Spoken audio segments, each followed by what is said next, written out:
A word to the wise. We are an explicit podcast tackling content with adult themes as well as entering spoiler territory if you aren't caught up with us.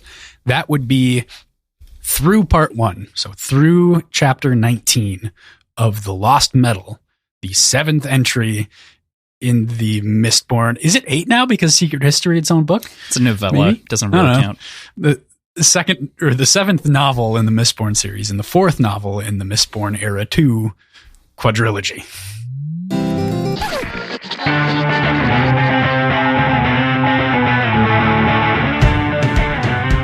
Hey there, this is Cross. And I'm PJ. And we are Words and Whiskey, a podcast for veteran and novice readers alike. We tackle fiction novels and love to talk about what we're drinking. You should think of us as your intoxicating weekly book club. It's been a while since I've said something confusing in the intro, huh? It has been a bit. I was about to say, to bring it back. I think the last time that you were needlessly confusing was probably like Alloy of Law or like maybe Shadows of Self, when you're like the second book in the first trilogy or the first book in the like you did something like that. Yep. You may have also done it in Bands of Mourning. I might not be giving you enough sure credit, but yeah. Yeah. So did I say the intro? Yeah. Did I? And we are Words and Whiskey, a podcast for veteran and novice readers alike. Yeah, you said Did that. I? Yeah. Okay, today is our second episode discussing The Lost Metal by Brandon Sanderson, and we are going to chat about chapters 11 through 19. Through the end of part 1 is the plan. But before we talk too much about that, PJ, let's talk about what we're drinking. What are we starting with? Let's drink a little bit. I have a shot glass full of Tito's vodka. I have a, like, half shot of, I mean, it's like 3/4 of a shot, whatever, of End of Days rum. Nice. So usually we do this during our Devil's Cut every episode, where we take a shot and then chat about stuff, which you can find at patreon.com/wordsandwhiskey.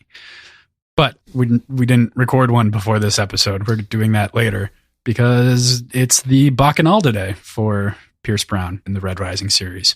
Yes. So we're instead we're doing this right now. Yeah, we're running around like a couple of chickens with our heads cut off and kind of splitting this episode a little bit. But there will be a Devil's Cut for this. It's just a question of what and when we'll record it to talk about. Mm-hmm. So very excited nonetheless for that. So cheers.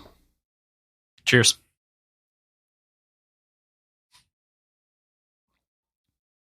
So good. Oh, hot though. Following that up, PJ, what are you drinking today? I have a beer from Black Stack Brewing Company. It looks like, Black Stack and Horace. So Horace aged ales out of Oceanside, California, and then Black Stack out of St. Paul, Minnesota. Did this fodder fermented fruited sour called For the Birds. So it has prickly pear, pineapple, key lime, and coconut cream. Ooh. So sort of more of a funky sour, which I like. How? What about you? Cool.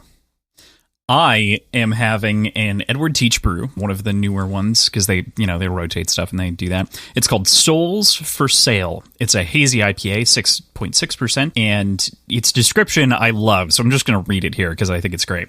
Copper, Mosaic, and Belma hop additions battle over an aroma of tropical fruit and stone fruit until no contest. What's left in the wake is a lusciously fruity and juicy flavor, balanced with an approachable bitterness and a medium to light body. Some will say that everything is for sale if the price is right. How low will you go? And I haven't tried it yet, so I'm going to crack it right now and give it a try. Yum. That is so good. They've been on like a tear lately with just incredible beers, which is cool. Yes, I'll have to visit sometime. Yeah.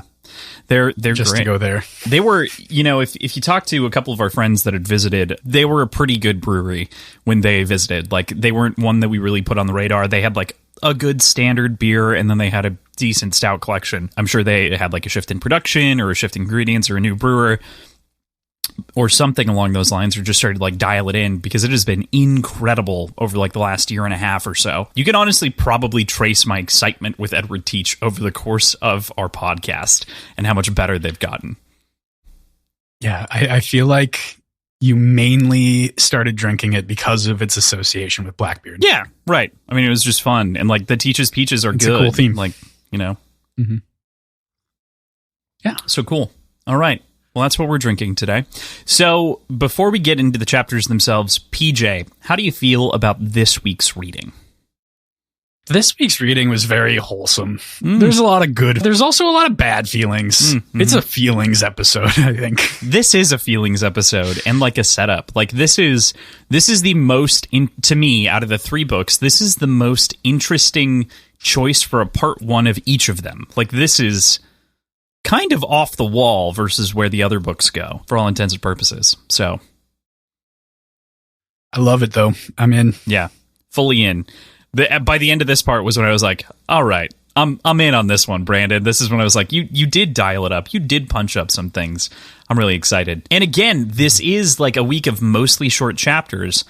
But compared to last week, the questions are like double. The statements are like double. Just because there is physically so much that happens in these pages. Emotional exploration that we've never gotten from characters internally before.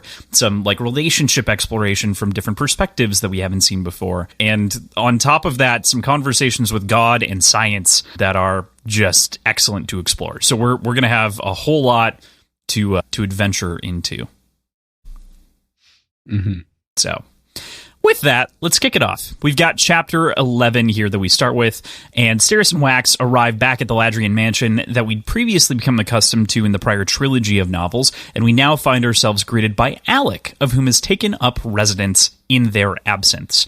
We also find out quickly that Alec is really excited about showing off and sharing his pastry prowess with all of the guests of whom come to the mansion. What do you make of, seeing Alec again and kind of his sort of warm, joyful, Swedish-sounding soul? It's adorable. Yeah. And Swedish-sounding soul, yes. he is the Swedish chef, or the Swedish baker. He's got an adorable obsession with chocolate and pastries, and I want to attribute that to the Malwick people in general, but I think it might just be him. Not quite sure. They do a lot of they need a lot of heat. Mm-hmm.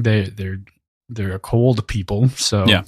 They installed the oven. It seems like primarily just, I don't know if it was Wax making a joke when he said they installed the oven because they couldn't get enough heat, or if it was just kind of a coincidental thing. I'm not sure what to make of that comment, but that's a great point. I actually don't know either. It's very it's almost there are a couple of different layers to it for me too, where it's like, did they install the oven? Not even connecting to the heat. Are they would they bake goods in these houses to begin with? That was kind of one of my first thoughts. Is an oven, a traditional thing that you would be cooking in these houses and these families? We have no idea. So on top of it, I was just like, is this an excuse to get an oven and you're layering that on top as well? Or is an oven a new thing? Yeah, also as far as electronics go. Mm-hmm. Is it an electric oven? Is it gas? Is it? I don't know. Wood I fire. don't know the history of ovens and how. Yeah, no clue where the switch from hearths to ovens happened. It's a great point. I also have no idea. Fair question, fair point. But yeah, I love seeing Alec again in this moment. It feels so good. It feels so good to have our dude back. Mm-hmm. Yeah, it does. Yeah. Of course, Wax does find that half-eaten meat bun that was left in his pocket from last week that we had discussed, but Milan walks in wearing a dog body to distract us very quickly from that little piece of information, that little bit. It's pretty wonderful to catch up with her and find that she's found this form as a dog to be fun to play with little Max in. Wayne and Marcy, of course, arrive shortly thereafter, and we begin to catch up with the group and what they are there to do here with the spike. There's also a fun exchange here between Wayne and Steris that also shows that they've grown to appreciate each other and grow together a bit as well, as Wayne smiles at a joke that she makes comparing him to a slug when discussing their rights. It's just kind of nice to see the gang back together again, that's kind of the vibe here. Yeah, as I said initially, there's just so much heartwarming, and this is where it really, really is densely populated. Milan here also has some cool conversation about how the body sort of influences how they think of themselves, which makes sense, but they still maintain the sort of demeaning nature of a non-human form. But she's always been kind of rebellious, so it makes sense that she's okay with this. It's nice to see Wayne being a little bit less surly towards Steris, and that slug comment was absolutely hilarious. I love the slug comment. I love that sort of wholesome nature that happens between the two of them, because it did seem like he was hating Steris. I don't want to say for no reason. The reason was because he believed that Marasi was the better match, but it kind of feels like for no good reason. Like, he doesn't really have a specific reason derived from Steris herself, like her being offensive or aggressive against him. It's really just sort of an implied rationale as Wax's, you don't want to say like Jiminy Cricket, but like weird, mad, crazy Jiminy Cricket, like being some kind of weird moral, I don't know what the fuck in the previous bits, but right. Yeah. Mm-hmm. It's kind of the vibe I get, you know? Yeah. I hadn't thought of it that way, but I'm tracking. Yeah, I mean, it's not a perfect connection by any stretch of the imagination, but it is just the one, you know, that I make. Mm-hmm. Dope. But yeah, it's great. It does it has the vibe by the end of this when everyone splits that this is kind of the last time that we might see them all together until maybe the end when they may all come back together. But this very much has the Avengers Assemble kind of pre-vibe into the post-vibe of like, are we all going to come back in one piece? Yeah, like that last clubhouse scene with Kelsier and the crew. Yeah, very similar. Yeah, great, much better parallel. Like good call. But we're at the beginning of a more book. Relevant, maybe. Yeah, more relevant. Maybe not more accurate, but important. Yeah, I just think that it's a great little moment here. But in the end, while brought together in this moment and talking about the spike, Wax finally puts two and two together, coming to terms with the fact that Harmony expects him to construct an earring out of Trellium to put into his ear, and that the mystery would be what egged him on to do so to begin with. It would have driven him to kind of pursue this path that otherwise he may have just said, no, I'm not going to do it, like we learned later he did a year ago. Mm-hmm. Yeah, this is such a tricksy move by Harmony, knowing that he'll get sucked in by a mystery. Right, exactly. Playing him that way. Totally, like, just giving him little clues. Like, what a bastard. Ah, damn it. Damn it, Sazed. You're so smart. You know people so well. But there are two other like fun little notes here that get tucked inside as well. One, that Milan is heading off planet, perhaps just between planets even, kind of by the way that she says it. She might not even get to another planet. And that Alec and Marasi's relationship has definitely progressed off screen during the intervening 6 years, 4 years, kind of seeing each other on and off, and then actually dating for the last 2, I think is what's said, as he brings in some of their favorite treats that they get to share, including chalk, which, might I say, just as a complete side tangent to what I just said, throws me off every time it's said. Does it throw you off every time it's said? Like, yeah. It doesn't feel right. And it always, like, it's not that it pulls me out of the story, but it's grating a little bit. Yeah, it's definitely weird. Yeah. I need to know the process by which Milan is supposed to travel. Like, I so badly want to know. And hopefully maybe we'll get her perspective soon. I don't think we've had a perspective from Milan yet in the previous book. It's a great question. I looked at all of the perspectives earlier today to do a count for things, for reasons that are later, but I didn't double check Milan. I don't know if we did. I don't think we did. Part of me says that I think we did in the last book. We might have in the first book. She wasn't in book 1. She was in Shadows of Self. No, I mean the first or the third book, I guess. Oh, in Hero of Ages? Hero of Ages. Maybe. I can't remember. Okay, so it's not in Shadows of Self. Thankfully, a bunch of nerds on the internet compiled this for us. Thank you, nerds. We love you. Love you, nerds. Love you, nerds. I genuinely, I don't think we did. But I am curious enough to double check.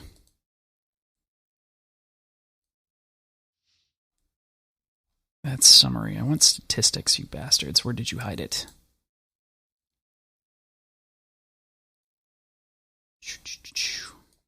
Stats. There are 11 POVs in that book. Milan does have a POV. Yep. Okay. For 240 words. Wow. Yep. That's real short. That is, when I'm counting pages, when I'm writing, that is a page. You count, for me at the very least, the way that I've always counted pages has been 300 words is equal to a page. So, yeah, it's under a page. I don't remember. I don't either. What that perspective was about. Yeah, All right. yeah, I have no idea. But now we know. The question has been definitively answered. So, but yeah, I mean, okay, so Milan heading off planet, very exciting, very interesting. How's she going to do that? Hopefully we get a POV. That's a fascinating thing. The only time that we've seen something similar to this is in Secret History, in which Hoyd was kind of spinning around on a body. Not that he was going between planets, but just that he was on that level in general. And is that where she has to go? We know that the pools are related, but we don't have all the information. Right. Exactly. Tackling the second half of that sort of commentary between Alec and Marcy, dating for 2 years, but they've been pretty flirtatious for 6. I'm guessing they started dating after he officially moved. Because he had been just shuttling back and forth and like making convenient trips to go see her, and then gained that junior ambassadorship role, I think like 2 years ago. Yes, that sounds proper, where it actually happened. Yeah. So that timeline lines up. Yeah.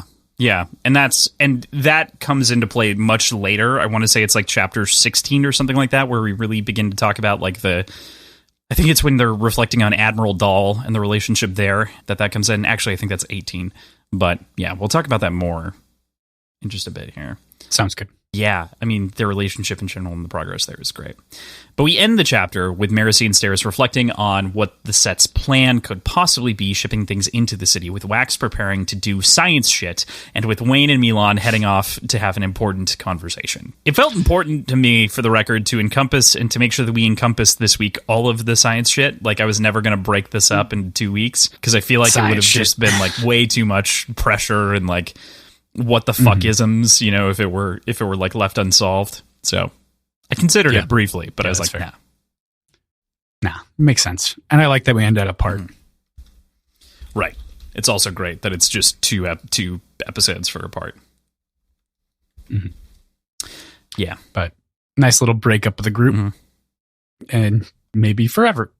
Yeah, I mean, we're not quite done with the whole thing yet, because obviously Milan gets some exposition here, and then that's what we're going to talk about in this next chapter. So we go into chapter 12, and we open this chapter back up in Wayne's perspective, and it starts on an incredibly somber note about his penchant for pretending to be other people, to hide himself and what he feels about himself deep down. And it doesn't really get easier this week from there. For the most part, he's stuck in this mood for the rest of the episode. And we quickly move from that thought into a breakup conversation between Milan and Wayne. It's the one that we knew was coming from last week, but damn it, it's still very, very sad. Yeah, it's pretty rough. Yeah. And it's really hard. I appreciate how open and honest Milan is, but fuck, dude. Like, it's nothing like attacking, but it's definitely, what else do you expect from an immortal dating a human? Yeah. Like, there's going to be those differences, and there's going to be that sort of discrepancy in outlook and what they need from each other. And it just hurts. it's incongruent, right? Like it's totally like puzzle pieces that cannot fit together, but desperately like have been trying to push themselves together, and unexpectedly so. And I think that's why it's so heartbreaking, is that like Milan does really love Wayne, it appears, or doesn't love, because love on the timescale of an immortal, that's kind of what she's getting at. But she didn't expect what she had with Wayne. And meanwhile, Wayne is definitely in love with her, but again, that's because of the inevitability of his own death and sort of the different timescale. It's that incongruence again between them, and it's well executed on Brandon's part. Who would have thought that I would love a Chandra human relationship so much? Mm-hmm. What we do learn here is that Wayne fucks. We do learn that Wayne fucks, apparently. It was a question in Bands of Mourning in that one moment, if he actually fucks. The answer is Wayne fucks. And again, this gets one of the things that I appreciate about this book. Like we heard Brandon say when we were at the convention, he's not pulling any punches. And this is just an example of, again, to me, with the humor, with everything else, of not pulling punches. Like, this is a Wayne-esque comment. This is a real grounded thing, and it feels right for the story to include. It doesn't feel outlandish, or comic, like caricature comedy, which we've said before, comic strip comedy almost. Mm-hmm. Yeah. Now I'm just trying to fit Wayne into the Ruby of the Sea song from Critical Role. Ruby of the Sea song. Is the best lay ever. Oh, yes. For some, I was getting the Ukatoa song stuck in my head. The Ukatoa, gotcha. Keep them locked away. Yeah. And I was like, that's not Ruby of the Sea. Where'd that? Yeah, it's the Scanlan from season 1, right? Scanlan from isn't that from season 1? Or do I not know what the song is? It's Jester. I might not. Oh, yeah. Okay, yeah, from when she visits home, right? That was like, for me, in terms of me time, that was like 3 months ago, and many hundreds of hours of everything ago. Yeah. Sorry for the Critical Role interlude. I just appreciate that you're watching it now too, so you have some context. I've got some references, yeah. I will say, side tangent inside of the episode, I feel like some of those things are kind of lost on me because I didn't get the community reaction at the time. Not all the time. Like, there's some good bits and jokes and stuff like that I've retained. But because I'm also trying to avoid some semblance of spoilers for the rest of the season, I also haven't put myself in that. So I'm sure once I'm done, I can look at all the season 2 stuff and have a really good time. But I'm roughly a third of the way through. I think that song comes up again and like they use it more often. I really kind of steer clear of the community too. So yeah, it's all just kind of me. That's fair. Cool. All right. Nice. Okay. But Milan... Sorry. No, it's all good. I think that was a worthwhile tangent. Milan does take a second, though, to describe her mission, a mission to a place called Shadesmar, which seems to describe the dark vastness out there between worlds, or maybe a plane that they can travel to get between worlds. It's not perfectly clear what this is, but it does have a name and have a purpose as sort of a transient plane, I guess is the best word for it, that... and how excited she is in general to go explore the Cosmere and to meet other cultures and peoples. Not just people, but peoples. So, yeah. It has a name and it's a pretty cool one. True. Shadesmar is pretty sweet. Through this section of the book, though, I was just imagining this conversation kind of happening between, if this were to ever happen, spouses or friends of people that are going on like a one-way Mars mission, like super excited about the of exploration, but still being isolated. And a one-way mission is damning for everything else, Yeah, and there's this other. So like the one-way mission side, that excitement is really. I agree with you. I feel like there's some sort of like semblance of like I'm never coming back. But the other side of her excitement to me about meeting other people, I just like almost wanted just a little bit more on so that we could lean into it a little bit more. But it feels so clear that one of the reasons that she's so excited in this way is because of how meaty that opportunity really is, and what that really means for her is that like she has been trained to imitate for her entire life, and for the first time since she was born, she gets to experience people that she doesn't innately understand every time that she sees them and interacts with them. Like, that's so functionally cool for Milan. That'll be really, really interesting if we ever see it. Yeah, there's your question, right? Is if we ever see it. But man, it's what a cool premise to have this immortal shapeshifter go out and get to meet cultures for the first time. And then, she would have to like learn how to digest new bones in theory, which means she needs dead people, like there's a whole like mess of other issues, and she gone murdering. And like, how much does she retain some of these capabilities moving between planets? Does she lose anything moving further away from Harmony? That's a good point too. Yeah, there's a lot of fun questions there that are just sitting there teasing tantalizingly right around in the future. So, yeah. They share a final kiss, and she tells him that he was the best lay she's had in 700 years before saying goodbye. We end the chapter just after that with a just tragically dark reflection that I didn't feel like I could do a decent enough job summing up in words. So I figured instead I wanted to read it to discuss it. So he sat staring at the door for a long time. He wasn't wearing a hat, which meant he had to just be himself. The true him, the one that knew this pain. They'd ridden together on many a dusty path. This pain had been his invisible friend since childhood. The pain of knowing what he really was. The pain of being worthless. What a rough way to end the chapter. Man. Highs and lows, but fuck this. Yeah.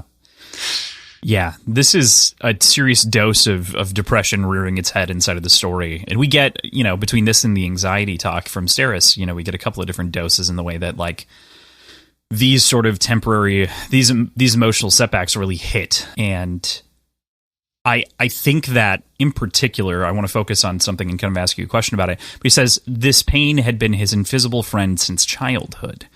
And that's the thing that I want to pick at. Do you think that this is since, like, he couldn't defend his mom or do anything to protect his family that he gradually lost to the mine? Where do you think I don't know that if it's comes that from? He couldn't protect her. I assumed it was just the staggering amount of loss that he's experienced early. That's where I went with it, but it could be some guilt. I'm sure there's a lot of emotions tied up into this. Yeah, right. And it does feel like there are a lot of different layers here, but I just found it interesting that he pointed to childhood first as opposed to the moment in which he murdered the man, although I think that's still qualified as his childhood, so I guess that makes sense too. I just would have equated that to, like, teenage years, but that's still childhood, so, I just read into that a little bit differently. My assumption was that this was a direct callback to the prologue. Yeah, that was my thought too. I can see pulling on it from a different direction, of course, with what we face in chapter 14, I believe, when he goes to the dinner with Renette. But yeah, yeah, there's a lot there. Oh man, I have trouble not feeling for our boy. I feel a lot of pain. Feel for him, but also understand, like. We'll get there. We'll have to talk about that in chapter 14 when that really becomes meaty. But all right, chapter 13. We move back to Wax and begin to make our way down into the modified basement, the home of Wax's secret laboratory. And when I read this for the very first time, I just knew that this was going to be a fucking field day for you, in the same way that Wax is, like, so excited to test this new metal. And of course, Steris makes sure that Marasi doesn't forget that it's all about safety first before they head in and begin their testing. I didn't, like, put anything specific necessarily. I guess I did in the next one, but what do you think? Yeah, you're right. Yeah, I was having a field day. Like, this is so cool. Yeah, this was fun. A lot of fun. Yeah, science shit. I knew that this was going to be your favorite part. So, or no, maybe not your favorite part, but, like, something that substantially, like, just went, oh, so good. I've been wanting this. That was kind of my imagination. And he's a hobbyist. It's great. Right. Like, yeah, he's just got all this cool shit. He's got the money to do doesn't it. Actually, so he's got his man do cave. Work with it. Yeah, exactly. It's so cool. He's Batman. Yeah, literally, we've made so many jokes about him being Batman. This is literally him being Batman. Yeah, it's so good. So, was there anything, though, that stuck out to you as they're kind of testing the metal, scraping, the spectral analysis, the melting points, or the commentary from Tensoon about these being the body of divinities, or the statements on the state change being connected to other factors like investiture? What'd you make of the different kind of components, the science components here that tie in to the regular metals, and then the way that they react with the god metals, and sort of the way that these things are measured against each other? What'd that tickle in your physics brain, your engineering? I think primarily the biggest thing that it did for me was I realized pretty quickly how, like, he did such a good job of, we know he brings in like experts and has consultants on different things. Like it's very clearly this kind of stuff that he needs that for. And it's so well done. But the explanations of the processes and, like you mentioned, the sort of expectations versus reality when it comes to the god metals and how they should react in a classical way, but they don't. It was just, our hand was held a little bit, but for a good reason and in a very, very well done way. I think one of the most clever things that wasn't hand-holding that I caught on this reread was they talk about the hardness of being like, it's a 9 when they scrape it with diamond and whatnot. So like they didn't get specific into the way that like metals and the way that you detect hardness and calculate that, which was one of those subtle things that I picked up in this reader. I'm like, good work. Like that was great tucked in there. And there's a lot of good science in this, despite really breaking from science in a big way, which they also try to explain. Like most of this is grounded in real physics, but some of this is a little bit god hand wavy. Like you're going to have to get over it. For now. I mean, until we understand it. Right. There may be there seems to be a basis of mechanics, even if we don't quite get it yet. So. Right. Yes. Yeah. It's neat. And I feel like that's evolved too. Because I feel like there were so many things in the previous books, like all 6 of them, that were not there yet. So this just doesn't seem like it makes sense. This was done in a little bit more of a particular way, where it's clear that there's a mechanic, but we don't know it, but that's okay. Does that make sense? How I'm describing that? I do get it.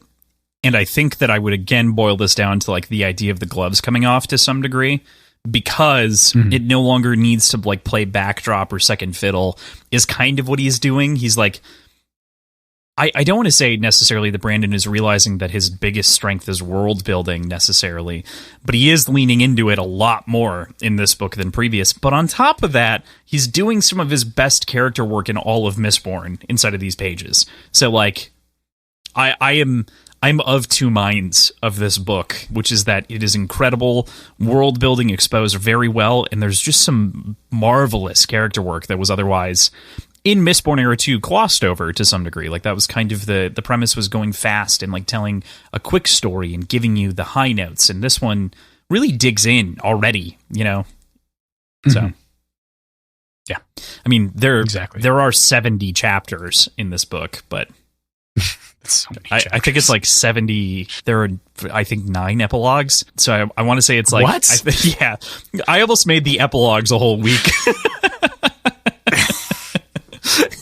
You should. It was only like 40 pages though, so I just tied it in with the final like climax and like made that all one. Anyway, you know, that way it's like a full send off and then we have a wrap up. But point being, I was just like, whoa. And so It feels like this is actually the best of both worlds all at once, because you're getting the best of 3 worlds, really. You're getting a quick story, you're getting a lot of world, and you're getting a lot of character. It's just hitting on all cylinders in a way that I think, on the whole, Mistborn didn't get the same love. I mean, that's not what I meant. Mistborn got plenty of love. Mistborn was an early series, and so it's a little tough to be rough on some of the characters and stuff like that. But this has more of the later Sanderson style of the larger storytelling DNA in it than even most of the other entries in Era 2 did. And some of that might have to do with the difficulty of writing some of Era 2 and the way that it was split and written differently, but I feel it in the science part here and the character bit before with Wayne and everything else. Yeah, totally agree. Cool. Rant over. Was there anything else about the science shit that you felt good about that you really liked? I think, is this the point where he starts stretching the harmonium? I think he does that. That's here, right? I think that is here because he's talking and he's starting to show and he's doing like flaking and stuff like that. Like this is when he starts to play around with it. And I think he explains. I think it's while he's talking to Vendel. That happens later. So, because Vendel is not here yet. Yeah. Okay. Yeah. Or Vendel. Sorry. Yeah. Dahl is Admiral Dahl. Yeah. Yeah, I get it. So I'll wait to talk about that. Yeah. Later.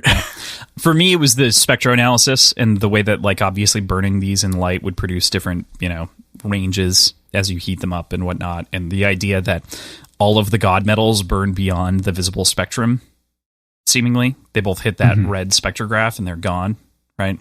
The needle off the graph. So. Cool. Yeah. Are we talking, is that like, are we like infrared? Like which way are we going with this? What's happening? Yeah, exactly. Are they not giving off any actual wavelength? They should be, but I believe that's the purpose, is that it is giving off a wavelength, but maybe it's just so, it's so low frequency. Yeah, when it's on that side, or is it high frequency? I always forget which side. I think it's low. I think so too. So it'd be such a UV lower, is high. Yeah. Red is lower. Okay. Longer wavelength. Yeah. So. Yeah. So it's swinging so far that it's just the low frequency is driving it home. And like, what's that mean for everything? So very exciting. So jazzed. Cool. Neat. Steris and Marasi during this moment have a short side conversation about the fact that this is a hemalurgic spike and has taken a soul. This, of course, being the spike of Trellium, and the reaction to it being referred to as a murder weapon, if not a corpse. What do you think of this sort of conversation about the reality of spikes and like the sort of unfortunate, almost unholy nature of them? Framing it as a murder weapon had never crossed my mind. But that really changes how you think about these things, doesn't it? Yeah. Like it brings on a real creepy air to it. Different connotation. That it should have already had. Right. Like, I don't know. But yeah, that definitely kind of made me look at it a little bit sideways. And I don't know about it being a corpse. I don't think that works. Right, which is, I think, also why that's kind of waved away. But, as we understand, it could be considered like a corpse of someone's soul to some degree. Like it captures I think that's something. what they're getting at. Yeah. Yeah. Because it has a soul. Nah. That's fair. It's definitely a murder weapon. As they begin to prepare for the next stage of testing in the safe room, waxes poetic about harmonium and its predilection for blowing up. Boo.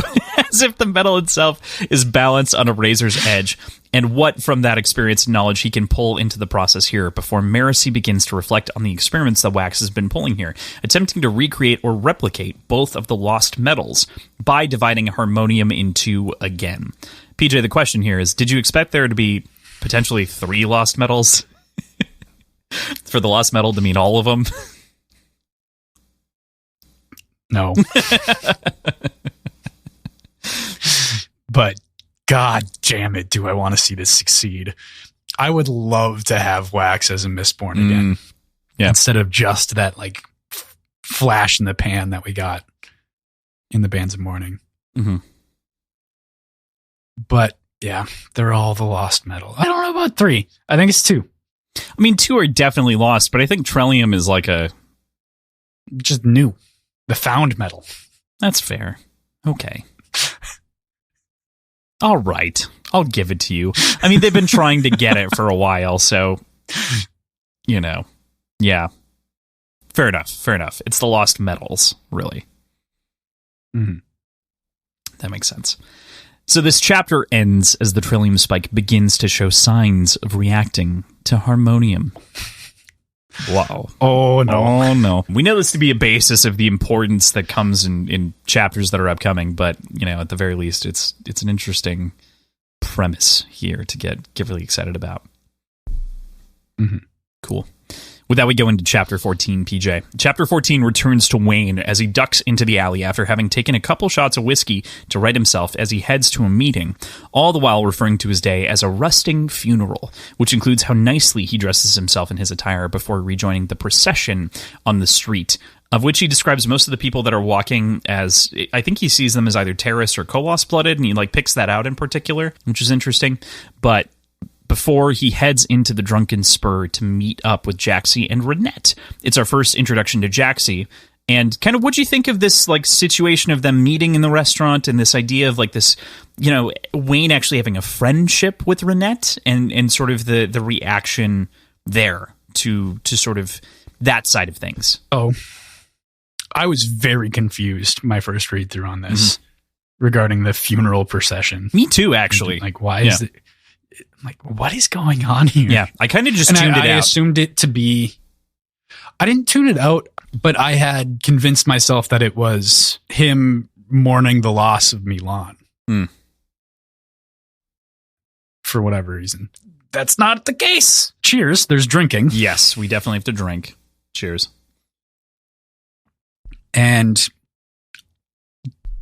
Jaxie and Renette are a very great couple. I loved the description when he walks in the door and talks to the host. He's like, one of them's really nice. The other one probably threatened to kill you. Right. Yeah, the guy right at the door. It's a great characterization of the two as well. Yep. Mm-hmm. And he knew exactly who he was talking about. He's able to point him to him right away. Yep, that probably happened. Yeah.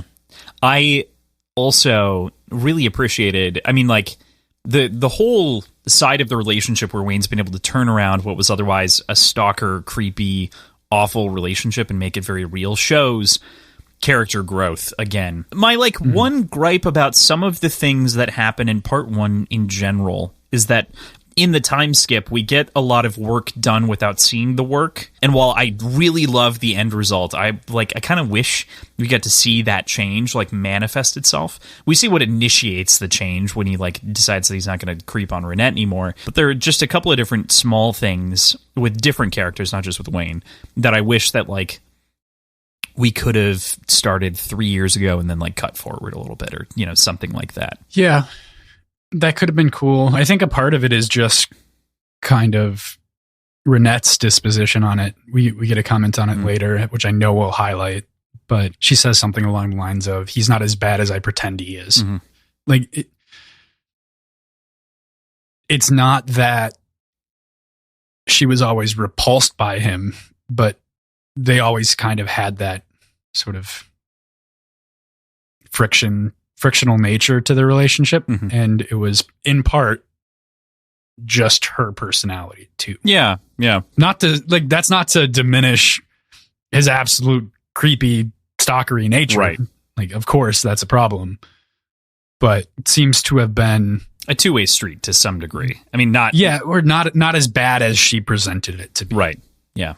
I think it's interesting. There's a lot to dig into that phrase, but I think that it's good that we dug into this side of it because I think that is a good thing to point out is that she has her own tendencies as well. Everyone does. Everyone has their own, sort of behavioral instincts as we've learned as all these characters interact inside of the story.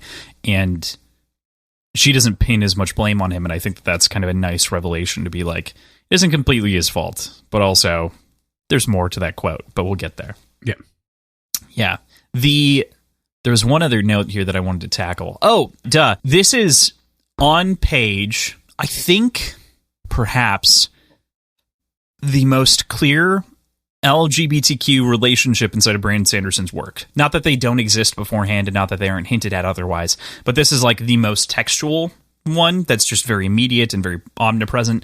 And so I appreciate the added representation and sort of the importance of character, especially with someone from, Wayne's past. We knew that from the previous book, but to see actually as a coupling, I think is great. It's just natural, but it feels necessary to talk about and bring it up because it was something that Brandon was oft criticized for, despite being supportive of LGBTQ stuff in the past. So. Yeah, it is good to see it. Yeah. There is a character or two inside of the Stormlight Archive that I know are And so I like have to at the very least like make mention, yeah, okay, they exist for sure. But like this is the most direct, obvious sort of thing. So yeah, they're great. I love that when he lands at the table, he literally says, mumble, mumble, mumble. It's such a nice bit that's so Wayne, and it's just so apt as opposed to actually saying anything, because no one can hear, so why bother fucking saying anything? You're just saying it to yourself if you're mumbling. As he begins to talk about healing and metabolizing these poisons and like his inability to stay drunk because he's had this, he orders the worst vodka, and then they're like, hey, make sure you put something nice in it, like make it this is a nice establishment, and like makes the comment of putting in an olive to like spruce it up as a martini. I fucking hate and I fucking love that. Yep. Oh, it's so good. It's so good. And there's just so many like subtle notes to this dinner conversation that I think are excellent and well done.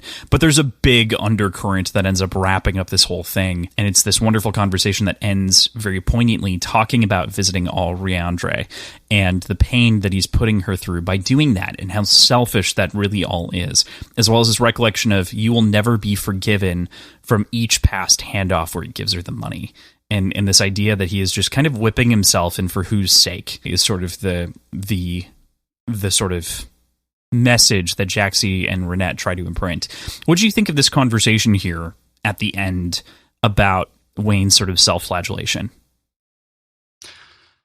I think what I most appreciate about this section is that we really get to see Wayne wrestle with his past and his headspace, but we also see growth. He's more open to this idea that Jaxie puts forward, sort of assessing how he does all of this.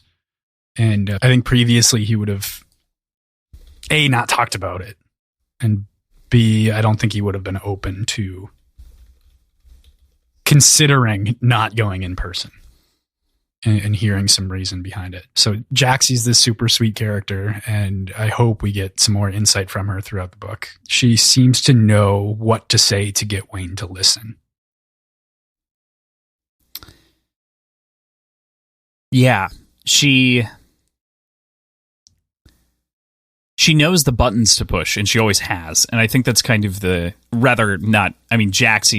hasn't always, but like the combination of Jaxie and Renette and the way that they have shared information, Jaxie is much more approachable, where Renette is very harsh with everything, and she always has been. That's, her sort of personality from everything else. So it's great to see this kind of complementary relationship begin to tear in to the pair of them, or rather pair of them tear into him. But I agree with you. I love sort of the way that we get to sit in and soak the pain from Wayne and like kind of understand.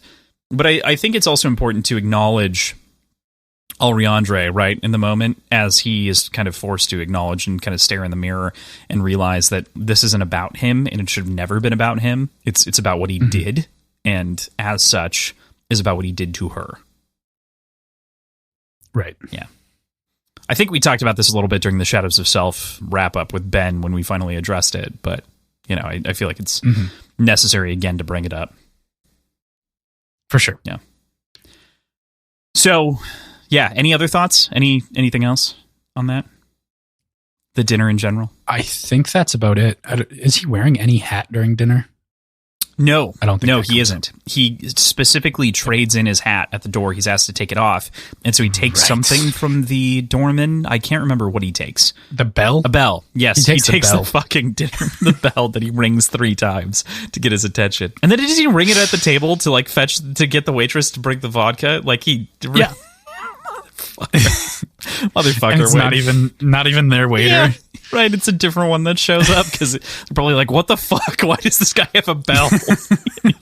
I truly think that Brandon does such a good job weaving levity in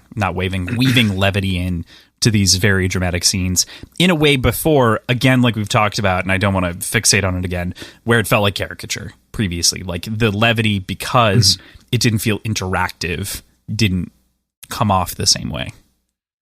Yeah, it didn't hit right. Yeah. Now it hits just right all the time. So as Wayne gets up to leave, he hears a final phrase from Renette. I told you, He might not be as bad as I pretend, Jax, but he's not as good as you want to pretend either. He trades his hat back for the bell and runs into the two men who visited the station earlier to talk about Wayne's investment strategy. What do you make of the quote and then also these two bowler-hatted men? Bowler-hatted men. That's totally how you say that, right? Yeah, I think that's a first and last name. I would agree. No, I think this comment is the perfect thing for Wayne to hear or to overhear about himself. Mm-hmm. Because I think we know that he is always super hard on himself, but he's also realistic. And I think understanding, I think this is something that he would take more seriously than just a straight up compliment about him. Having that sort of salt to that compliment. I think that'll be good for him. I think it's a beneficial thing for him to hear. I think this quote is very sad. I agree with you entirely that I think that it's beneficial for him to hear. Like, I'm so with you. But it is a heartbreaking, real... It's very real. Like, this is...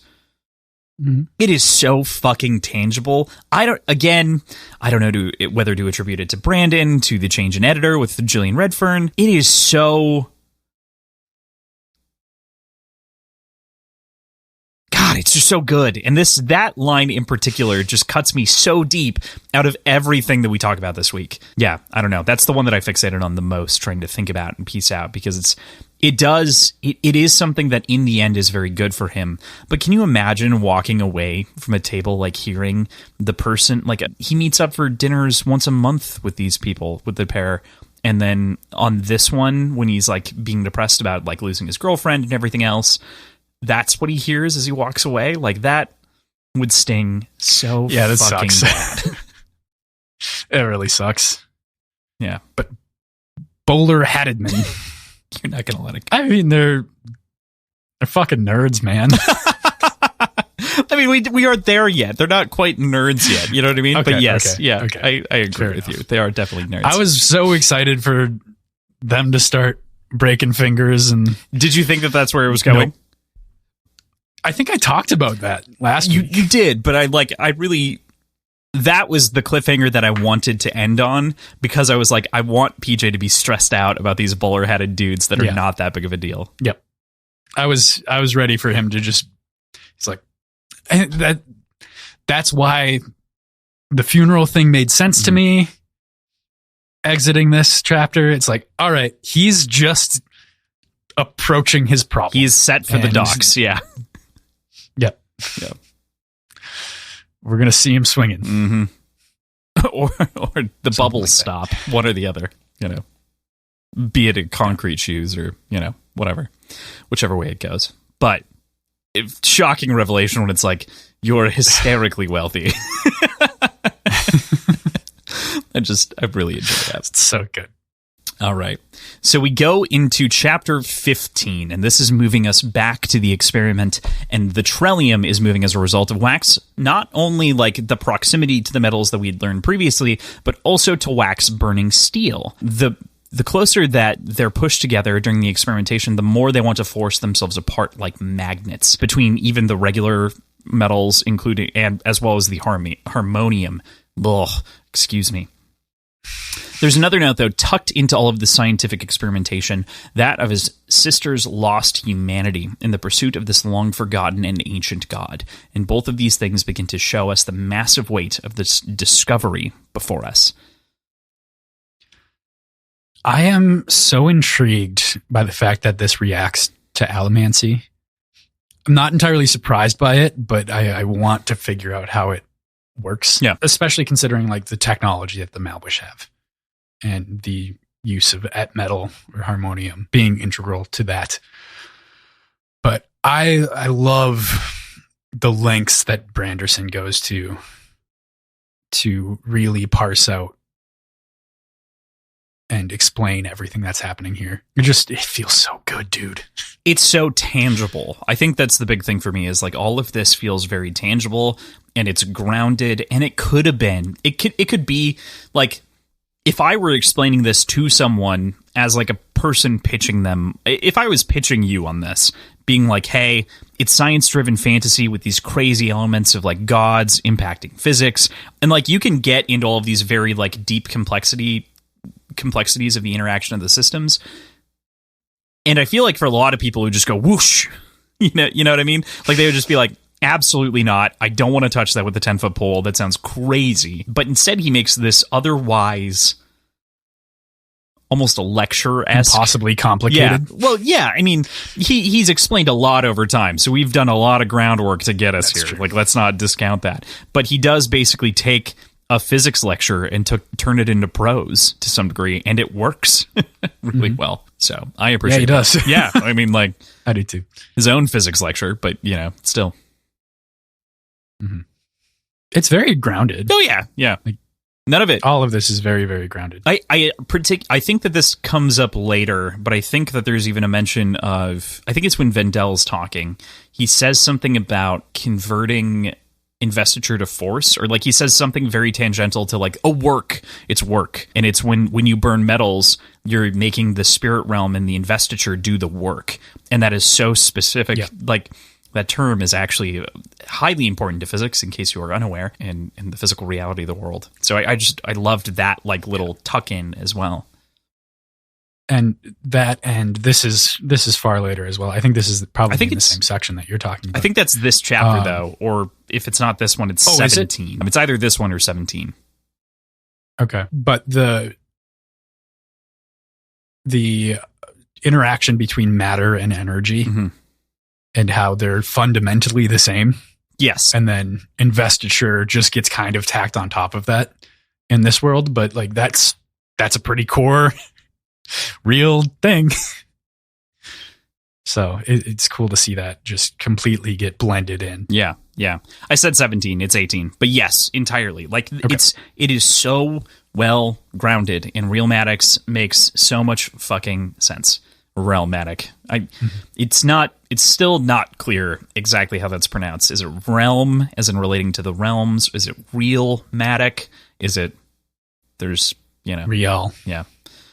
Are we full realmatique? So we're going full Louisiana Cajun. That's what we're doing. Realmatique. Is that what we're doing? Yep.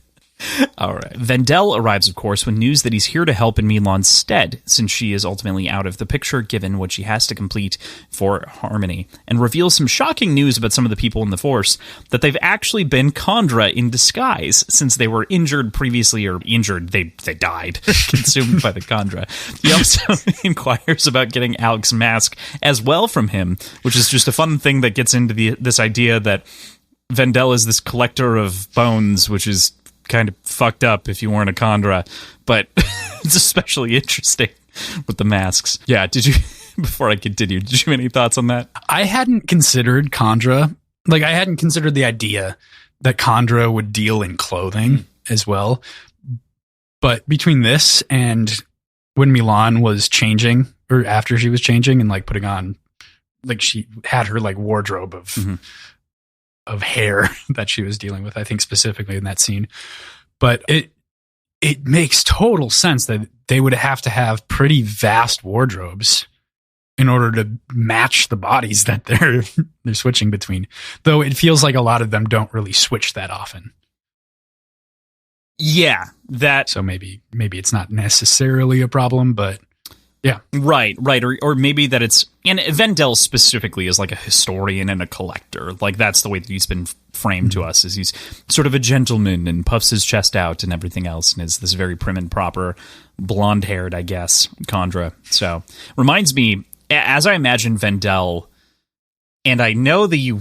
Do you know enough about this now? This is very funny to me. He reminds me of Lucius Malfoy and that actor. Oh my God. Jason Isaacs specifically, but with like longer hair, I think, like he is later in the series. That's exactly how I picture Vendel. I could see that. Yeah. Yep. Cool. There's a gross looking dude. I mean, I think Jason Isaacs looks good. I know, but Lucius Malfoy in general is pretty... Oh yeah, he's a disgusting man. Yeah, he is a How far? The side tangent once more, again in the middle of this, but it's worth remarking on. How far are you now in Harry Potter? Which ones have you watched? First 5. The first 5. So you're actually chronological too. Like you. Yeah. What do you mean? I say this because I feel like when we talked before, you just like spotty watched them, but now you've seen. No, 1 through I think 5.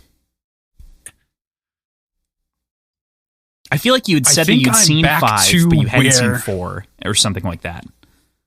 Well, I had read through 4. Yep. And I'd watched through 5, okay. But like such a long time ago, and maybe like when it was in theaters. But now we're like just watching them. So now I've got 6, 7, and 8. Wow, you're almost there. Have you considered reading them? Yeah. To round it out? Nope. No? Those are the best books. I mean, 3. Yeah. But then like 6 and 7 are great. I mean, as far as books go. I think we have all the books. No, we have all of them except for the 3rd. I have 2 copies of 3 in first edition, which is very funny to me. Tim, one of the Tims has them, so you know, not that you're going to go read book 3. Fair enough. But if you didn't have the books, I would be like, my copies are with this person, because that's where they are. When would I read them, Crossland? TJ, they're so easy to read.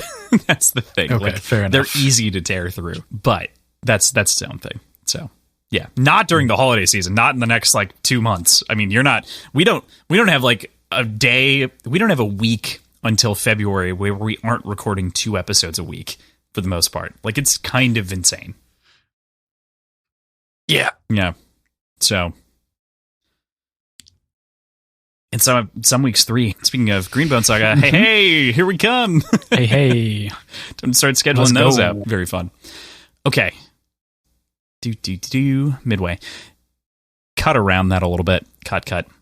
There is an interesting conversational note here about Lessie tucked into this whole thing, though, as well.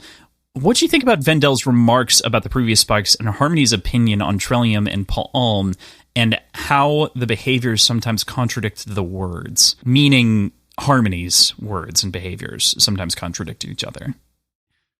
Yeah, so what I picked up from that, based on the way that, like, in Wax's eyes, Vendel and Harmony disagree. Mm-hmm. And when pushed, Vendel changes the subject. He's like, what's happening here? Mm-hmm. Right. What it confirms to me is that Harmony is doing what he can to protect Wax, or trying to protect Wax from the nature of Palm. And kind of just putting all the blame on the Spike and the other god, and like just letting him have an untarnished memory of her, which I think is noble and I think is nice, and ultimately doesn't really matter. So you're so correct. Noble, nice, and doesn't matter, I think is because he doesn't want to linger on it. Like, he's not trying to sit on this by any means, and doesn't want Wax to return to fixating on it. Not that I think Wax would, but I think that he would seek the truth of the answers, and he might not like them as much as he was able to tolerate them 6 years ago. Right. Could look with clearer eyes, I think, now upon the reality, and that might be a more brutal reality to face. So, yeah. Glad. I agree with you. So, from that conversation about Vendel, though, we move back to our salty science scoundrel, who begins to explain the experiment and tests that they've tried to do to split Harmonium previously, and notes again the difficult situation that both Harmony and his metal are put in, being forced to not act, versus Trell being able to act autonomously by comparison. For the record, when I wrote this, I had not reread Chapter 19 yet, and I thought that I was being cute, teasing autonomy, which I sometimes do in this shit. Like, I do this in the notes all the time with all of this shit. I write very particular words to mean very particular things. And this is one that I was like, I'm being cute and funny, and for people who are listening. And then I was like, oh no, we know it's autonomy by the end of this week. I fucked up. Yep. It's pretty good. Yeah. Anyway. That's gotta be a horrible situation, though. Yeah. From Sazed's perspective, from Harmony's perspective, of like ostensibly having more power, like having twice as much power as Trell, and like just effectively being a spectator. Yeah. Just can't actually do anything with it. Not only that, he can. He's powerful, but he's not like most of it counteracts each other. Yeah, I wanted to throw in too that the metal there is interesting, right? Because the metal seems to be like balanced on a razor's edge as it reacts to anything and has to be like stored in oil in order to be like, you know, some sort of okay. It reacts to water. It reacts to air, as we learn. Like enough air exposure on the surface area is a problem. It seems like oxygen is probably the issue, which is why H2O. Well, maybe hydrogen's also an issue. Who knows? But the point being, it reacts violently to outside materials and sources, as far as we're aware. So, which is so interesting, especially when you consider the way that these metals react to each other when they're eventually pressed, because you have autonomy facing harmony, which is this idea of balance, and balance doesn't need anything added to it, and autonomy doesn't want to go anywhere, in theory. You know, like there's even just taking the words for what they mean and making the words collide makes the metals reaction make sense, which is so much fun. We aren't anywhere near that, but I get so excited by it every time. It's super cool. Yeah. Very neat. So Vendel hands Marcy a mysterious note seemingly left by a woman in a strange mask. It states simply, "We are watching, Marcy, and we are impressed," with a small symbol of 3 interlocking diamonds on the bottom of it. And Vendel isn't permitted to answer when asked what it means. Harmony is literally preventing him from saying anything. Not like intervening in this moment, but like banned from saying anything. Yeah. Banned. Yeah. You are banned. You are banished. You're banished from this land. But fucking what could it mean? At this point, I'm assuming that this is the woman in the cavern, or at least it's part of the same group. As opposed to the set? That's what Marcy also says, is that it's the woman in the cavern. Does she? Yeah, she also makes that. Yeah. That's why I said the strange mask, is that it's assumed, but we don't know. Yeah. Yeah. Okay. I'm assuming this isn't the symbol for the set. That's fair. We don't know if the set have a symbol, so good point. The set probably has a pretty dope symbol. You know that's true. It's probably a hand of cards, right? Like it's got to be just a flush or something. Severed hand. Just a severed hand with a bunch like of a cards monkey's paw, like literally. And each time they get closer to Trell's dream, a finger goes up.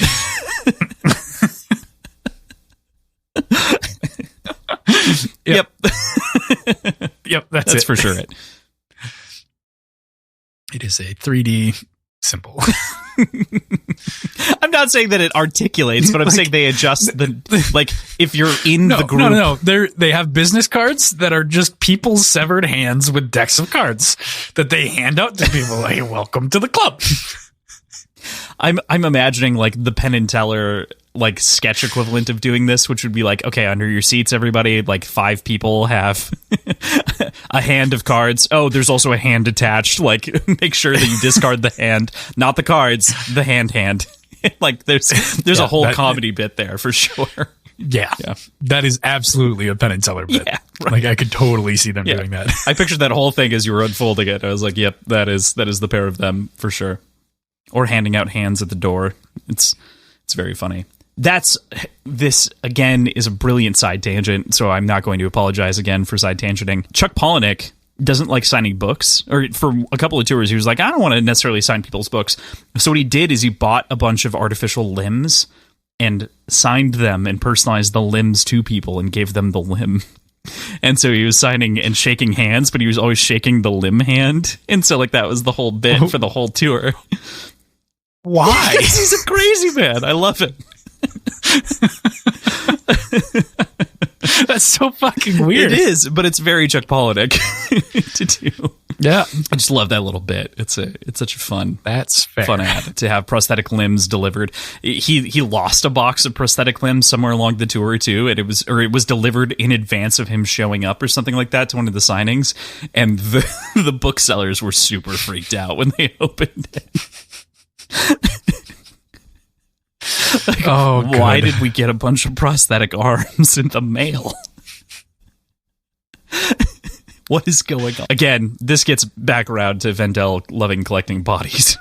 So we're full circle. But yeah, there's a big mystery here around the note that Marcy is handed. So yeah. We end this chapter, though, with another offer from Vendel for Wax's bones as an explosion rocks the building before Wax descends to see the results. Wheeling and dealing, that Vendel. Dude, he acquires a set of bones during this whole ordeal. Like, he gets his, you know? He gets his. Mm-hmm. Mm-hmm. Steris's, right? I mean, yes, it's Steris's. It's not Wax's, but I mean, like, Vendel gets his, you know? Not, you know. Yeah. The collective his, not the... Like the collective you or we or whatever. But yes. Cool. Mm-hmm. All right. With that, we go to chapter 16. We are fucking cruising. All right. Not that we're going to get done before the Bacchanal or anything like that, but like we're going to come back and have 2 chapters, although 19 is like half an episode in and of itself, so it's a nightmare. Chapter 16 begins us heading into Call and Son and Daughters accounting and estate, of which Wayne equates to a mortuary, where he begins discussing his future investments with Tall Boring Guy and Short Boring Guy, and his absolutely vast, incredible fortune that he's acquired since backing the scientist's daughter from the previous novel, from Shadows of Self, which is just wonderful. This impersonation has gone on for so long that he's made her fabulously wealthy for taking those things that he was otherwise betrayed on, and then rolling that forward into her wealth and his own. It's so good. And this is such a cool scene as he transitions from his mopey morning state into the persona of an investment banker with a hat. It's so fun. Isn't it cool? Yeah. Like, I absolutely love what Branderson is doing with Wayne in this book. He is such a better character than he was. Mm-hmm. I mean, I loved him before, but everything about him in this just feels so right. Mm-hmm. It just feels so good. It feels like he's on it. Like it feels entirely correct. I totally agree with you. Yeah. Love this book. Love this book. So good. Can we talk about how much of a fucking nightmare the name of this agency is? Call in Son and Daughter Accounting and Estate. Like, that's so fucking bad. It's so bad. Call and Sons and Daughters. Call and Son and Daughters, because that's where the plural goes there. Accounting and Estate. Like, just the way that is phrased and broken up is just brutal. Can you imagine the sign? Yeah. Cat A. I can imagine it like with a couple extra tacked on, like it was Call Accounting and Estate, and then just took a 2x4 with and Son, nailed it on there, and then and Daughter and nailed it on there. And then the apostrophe S got moved each time. There's little sun stains from where the apostrophe reached up above the line as it would each time that it was moved. Yeah. You can imagine very clearly. It's fun. Brutal. Yeah. But we found out a couple of things here as well before diving into the investment portfolio. First, that Wayne's last name is actually Terraceborn, since he has no proper family name that we're aware of. And 2, that he's not aware of either, that he just has a metric ton of bendalloy because of his obscene wealth. So even if he's doing all the right things for the police, it doesn't matter because he's always got some in his back pocket. He's probably doing just as much trickery. You know? I mean, this obviously turns my thoughts on its head from last week, talking about his need to conserve. I think up until this point, he kind of used Wax as a cover for his own wealth. But I guess his wealth didn't really come in until after Wax retired anyway. So I don't know. But he has to keep this a secret. So just got to keep it from Marcy. Yeah. I think this is the only book in which he's wealthy. I think that, like, previously, otherwise, like, it took time for this investment to mature and to, like, get him to this point. But he probably started to get some money during Bands of Mourning, but not near. Now he's, like, seemingly just incredibly wealthy, as the investment bankers are saying that he's so... 20 million. Yeah, 20 million. And also, like, they're, like, so misfortunately, like, mismanaged because you're under, you know... You could be way more exposed in all of these different things and better invested, like, criminally... God, it's so good. Yeah. Criminally under-diversified, I think is what they say at the end of chapter 14 or whatever, wherever the dinner is. It's just so good.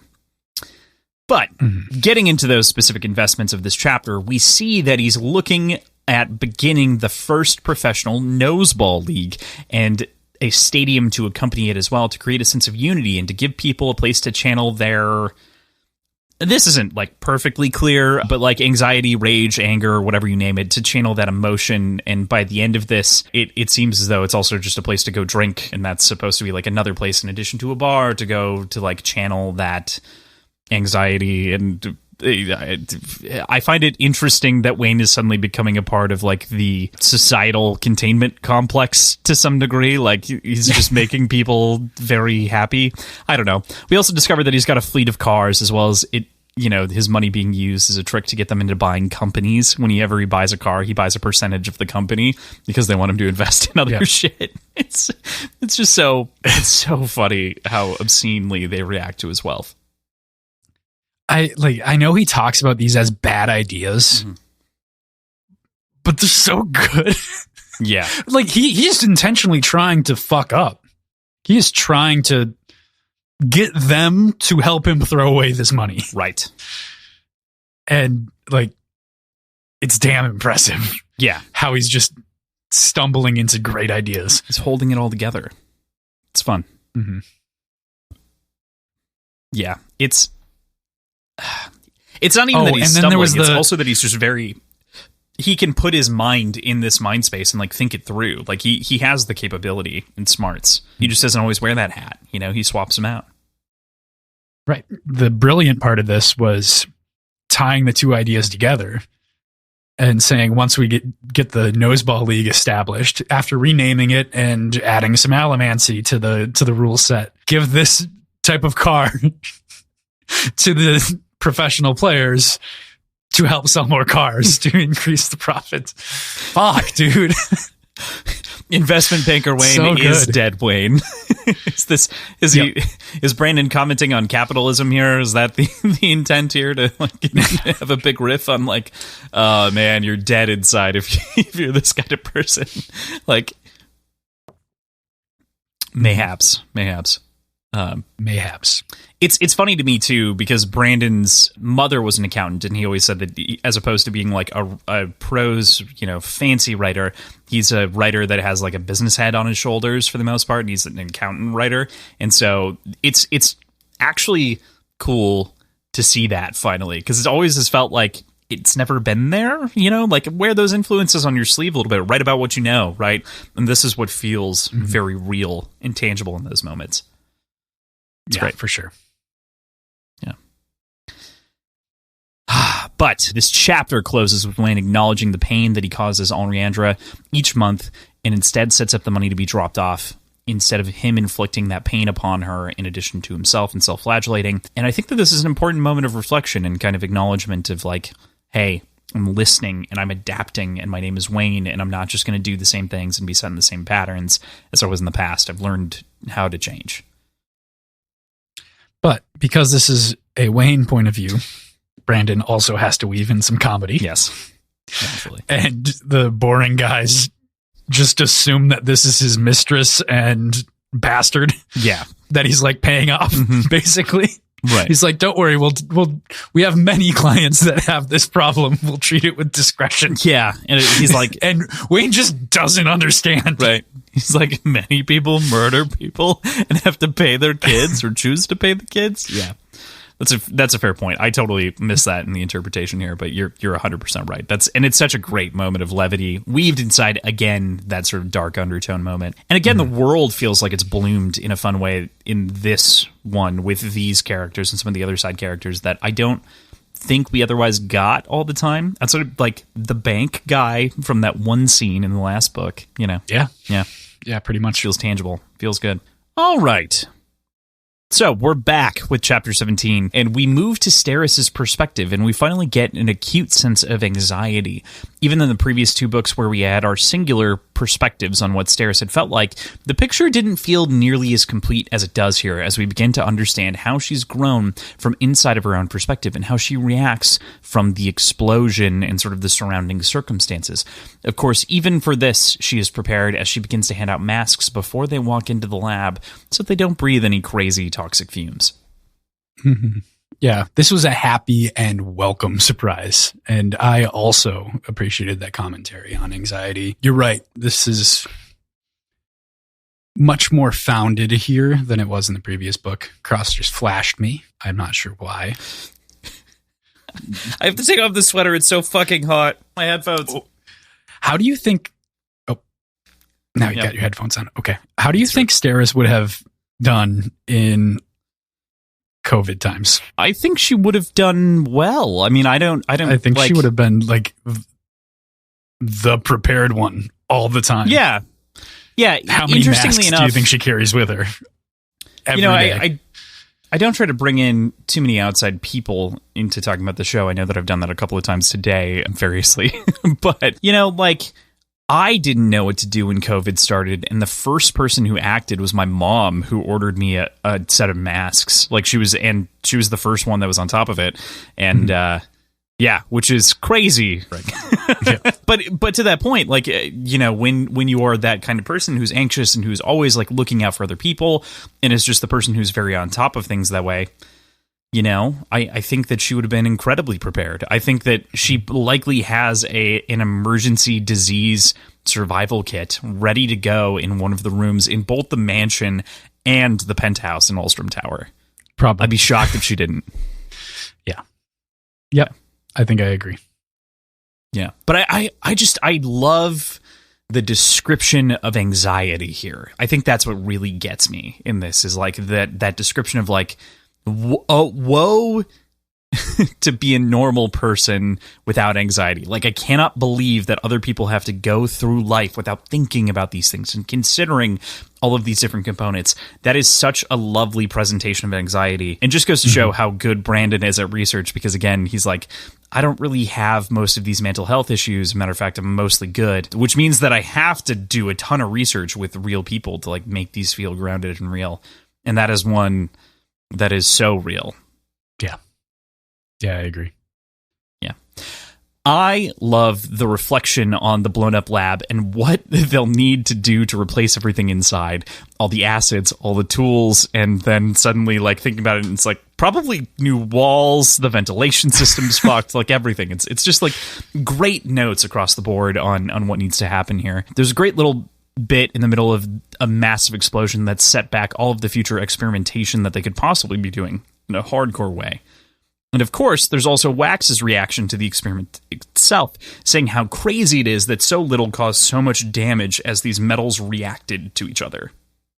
Yeah, that last little bit is such an important discovery for them. And while it sucks that it's such a big setback, ultimately, I think it's a net positive, because it basically ushered in the discovery of, or the realization of what the set's actually doing. Like, I don't think they would have tried otherwise, Yeah, it's potential. It's realized. I mean, it is exposing the potential damage. It's the discovery of the nuclear weapon. I mean, this is Oppenheimer, but Mistborn to some degree. Yeah. Yeah. Yes. Right. Yeah. So, as they get to the box and begin to break down what occurred to the contents, we discover something incredible and dangerous. Trillium and harmonium explode on contact, resulting in an explosion of investiture to complement the energy that could be incredibly dangerous. So dangerous. It's already dangerous. Like, that part's already reared its head, but this is so fucking cool. It's so cool. Like, this is, especially as we get the context later, it's so fascinating to know the intent of the metal and why that immediately conflicts with harmony. Like, and autonomy and harmony could go together in theory. Like, in some world, in some way, you can press harmony and autonomy together, but autonomy naturally resists other things. And so that's just such a fun add to the way that these metals react against each other. Mm-hmm. Yeah.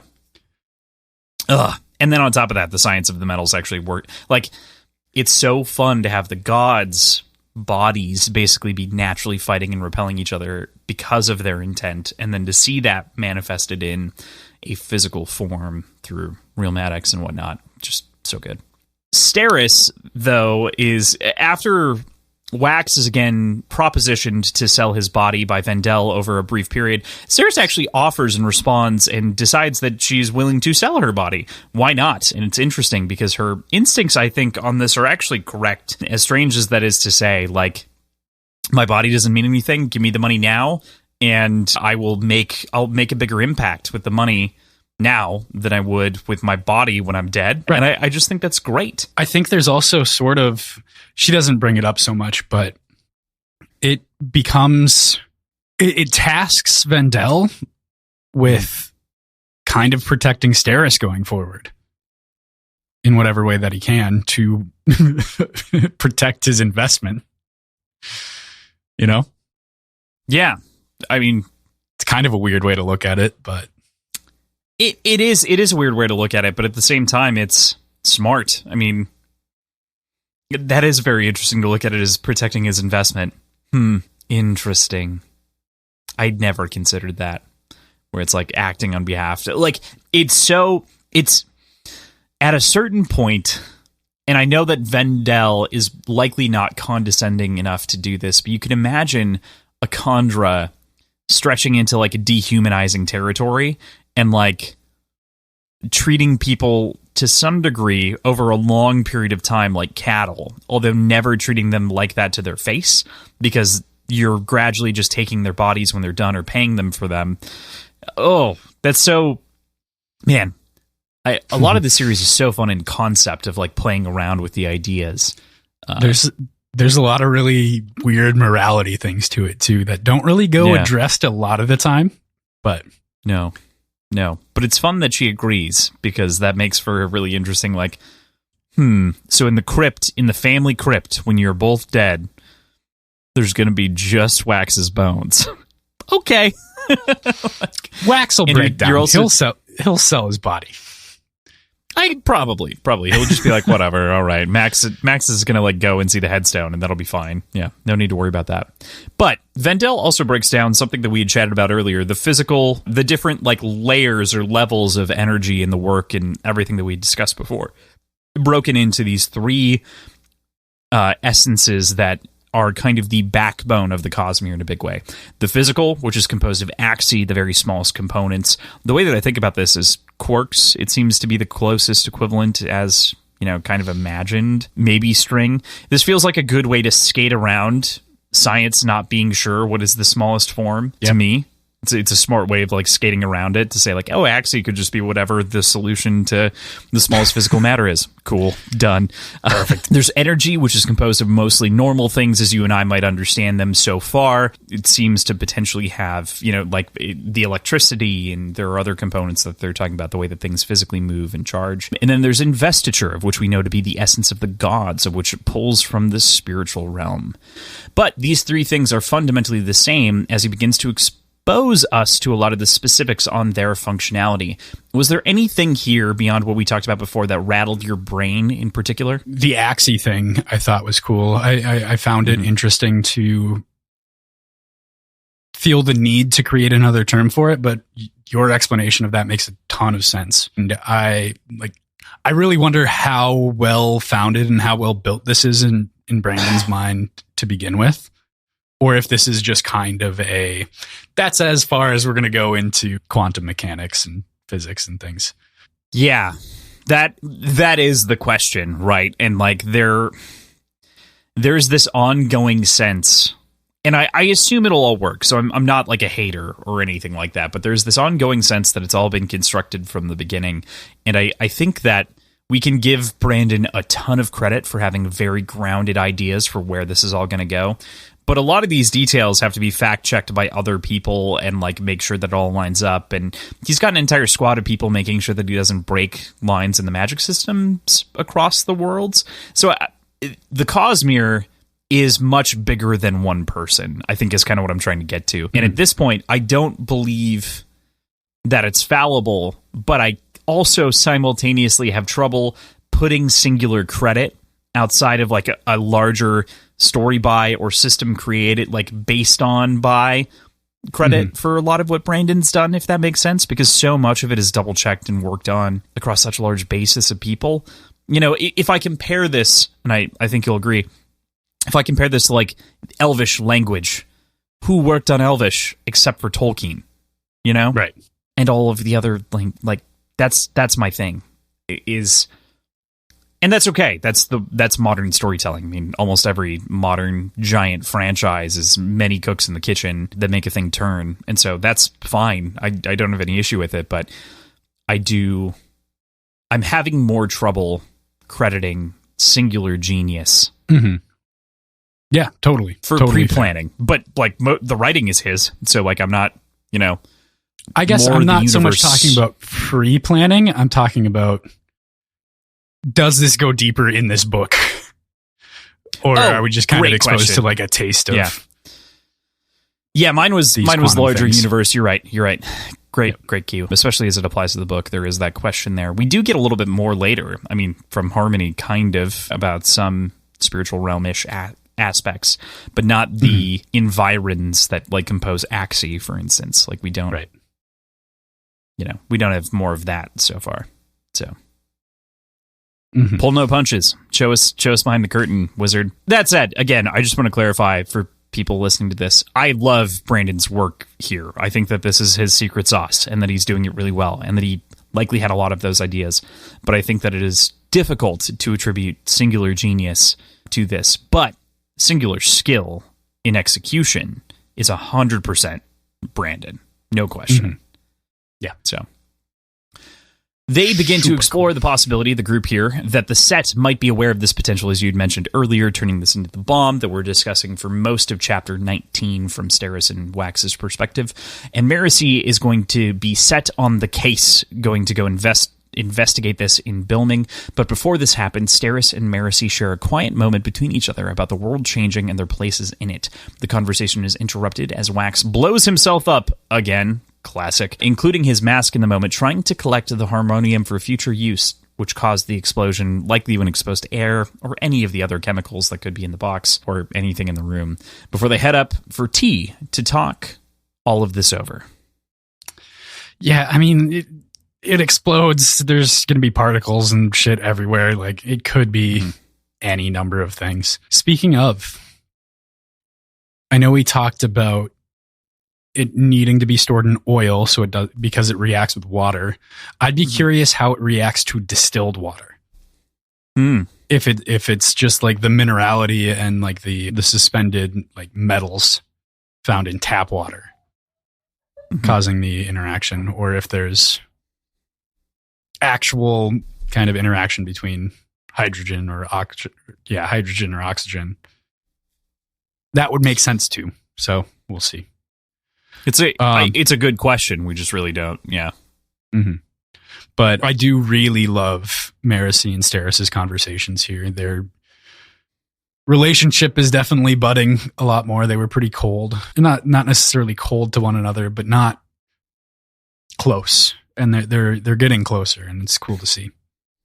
Yeah, they feel more like sisters here, which they didn't previously. I mean, they did, right? They always had that feeling, but they were at a distance, especially as, like, Marasi described in Bands of Mourning that it was impossible to hate Steris, like, but maybe difficult to love. And that was kind of the perspective that we got from that section. Not difficult, but, like, it was a more difficult, or not even strained. I love that description of, like, impossible to hate is... It leaves them in an odd place. And here, again, off screen over the course of 6 years, it feels like they've started to work together a little bit more and started to like make those gears line up. Where previously there was a lot of shame in the way, especially on Marasi's side, for the actions and behaviors of Lord Harms for breaking, marriage vows, basically, we assume, or for having a child out of wedlock regardless, that left Marasi a bastard. But Steris doesn't care about that. She doesn't care about that at all. She doesn't care about class or station nearly as much as she appeared to in Alloy of Law. That was mostly a ruse because that's what people believed that she needed to care about. So, yeah, that's what they expected. Yeah. Absolutely. Mm-hmm. Way to summarize my sentence or my like paragraph sentence in like one word. That was what they expected. Yeah. Good work. Expectation is exactly the problem. Fucker. Cool. All right. Let's get into chapter 18. We move to Marasi's perspective and we discuss with Alec the implication of Admiral Dahl's arrival and what that means from the perspective of the Malwish. He thinks it's a symbol of strength to show that they mean business, but not explicitly a threat. as we had sort of came away with from last week, as well as reiterating how upset they are about the band's mourning being taken regardless. They equate it to basically having like a body stolen, which kind of a big deal as far as we might consider that. But he admonishes himself in this moment, as we discussed earlier, for not choosing to leave, in the reflection of his choice to stay with Marcy and take on this minor ambassadorship. What do you make of Alec's internal reflection and monologue in this moment about the Malwish people in general? I mean, it's pretty clear and pretty obvious that he's just racked with complicated feelings. I think his perspective on Admiral Dahl and what they're actually doing might be the right one, but I don't think it matters if their presence stirs up controversy in the people. Like, the people are going to see it as an act of war, more or less, or they're going to be kind of easy to influence through the broadsheets and through whatever forces want war can make this feel like war almost instantly. Yeah. I think that's so interesting, because this is like an exertion of the power of yellow papers, right? Like this is that kind of influence. And I feel like, especially in the yellow papers that we get between this week and last week, the broadsheet yellow papers, you understand, it has a distinct feel like that's the case with a lot of the different things that are being brought up. Like, it's manipulated headlines for sure. Yeah. Else. That last comment regarding regarding his decision not leave. Yeah, to stay. Yeah. Has to kind of hurt Marcy a little bit too, though, right? Like, the choice was to be with her, but to see him facing those decisions and really kind of contemplating them and not being so confident in that choice. I mean, I'm not going to say she's going to be that upset about it, but it's got to be a little bit of a twinge of complication, right? Or am I misunderstanding? No, I think I totally agree with you. I don't think that Marcy reads that as being like upset, but I could see where you could. You know what I mean? Like, I think that she, because they've been together for, 2 years, and before that kind of flirting on and off for 4 years, as it's described, I think that she gets it. I don't think that she takes it overly personally, but I think, she feels that pressure for him or through him. Right. So it's kind of a combination of the two, as it were. Yeah. Okay. Wayne shows up, and Vendel returns from his conversation with Harmony, expressing the gods' concern over what happened and the way that Trellium pushes back against other forms of investiture.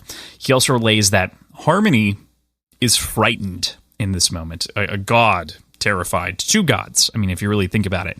But on top of that, Wayne is in serious pain, and he spiked the tea that everyone is drinking in this moment, of which Wax kind of keys into, I think Marcy does. Sorry, yeah, Marcy keys into it. Sorry. It cuts. This was a little bit confusing in the reread. It cuts from like Wax like flinching, I think, at drinking the tea, to Marcy being like it's spiked or something near that. There's a reaction from Wax, and it feels like a perspective swap, but it's not. Okay. I missed that he had spiked the Harmony bit. The whole batch. I thought he just spiked his own, and Marcy's like, who would spike tea? And she was like confused by it. But I thought that he spiked the whole batch. This is a really short chapter, and I know where it is, so give me 1 second. I believe you. I just missed it. So it is just Marcy in the moment. Wax is talking and distracted. It is just Marcy. It's not Wax. For some reason, I'd equated that as a Wax thought, not a Marcy thought. But regardless, I mean, he did spike the whole thing, and then is also just drinking the tea from the spout, which is really just a way of hiding that he's drinking from his flask. Yeah. Also, drinking the tea from a tea spout on a fucking kettle? Are you... That's fucked. I'm of two minds of this, and I would love to hear what you pictured first before I describe the tea kettle in my brain. What type of tea kettle do you imagine? So I have this really small cast iron tea kettle. That's actually Jimmy's from college, but he left it, and I still have it. But it's just this little ornate sort of teapot. And that's what I imagine. What do you imagine? So, like those boiling water things that do the whistle, right? Like the big common one, I think it was a KitchenAid. Yeah, right. So like that's one that I imagined in my head, right? Which was he the first opens the thing. spout And he's drinking out of a push button barrel. And so he pushes the button and the lid flops up and then he's just pouring it down his gullet. Some kind of moron, thick barrel in that tea vodka or tea whiskey, whichever it is. The alternate option is a gooseneck kettle, in which case he has to really try to pour and angle it, and he can't go too fast, otherwise it pours out the top all over his face. Oh no, he can't wear the tea. Yeah, exactly. So those are my two, but okay, yeah. I think I'm probably right. I think you probably are the closest. It's probably more like a porcelain, ornate serving kettle.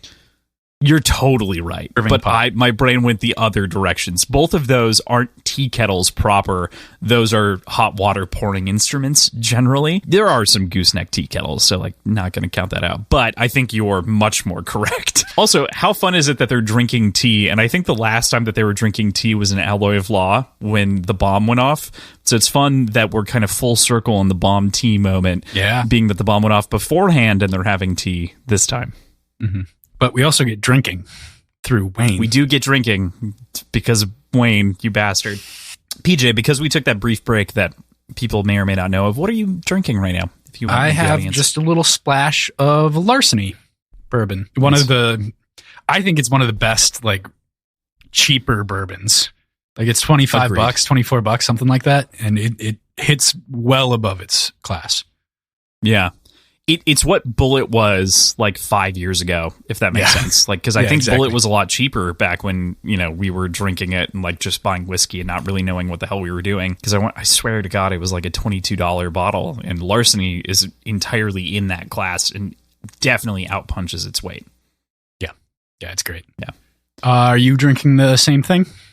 I am having the exact same beer. This is my second one of the night, so it's still Souls for Sale from Edward Teach Brewing out of Wilmington, North Carolina. Very nice.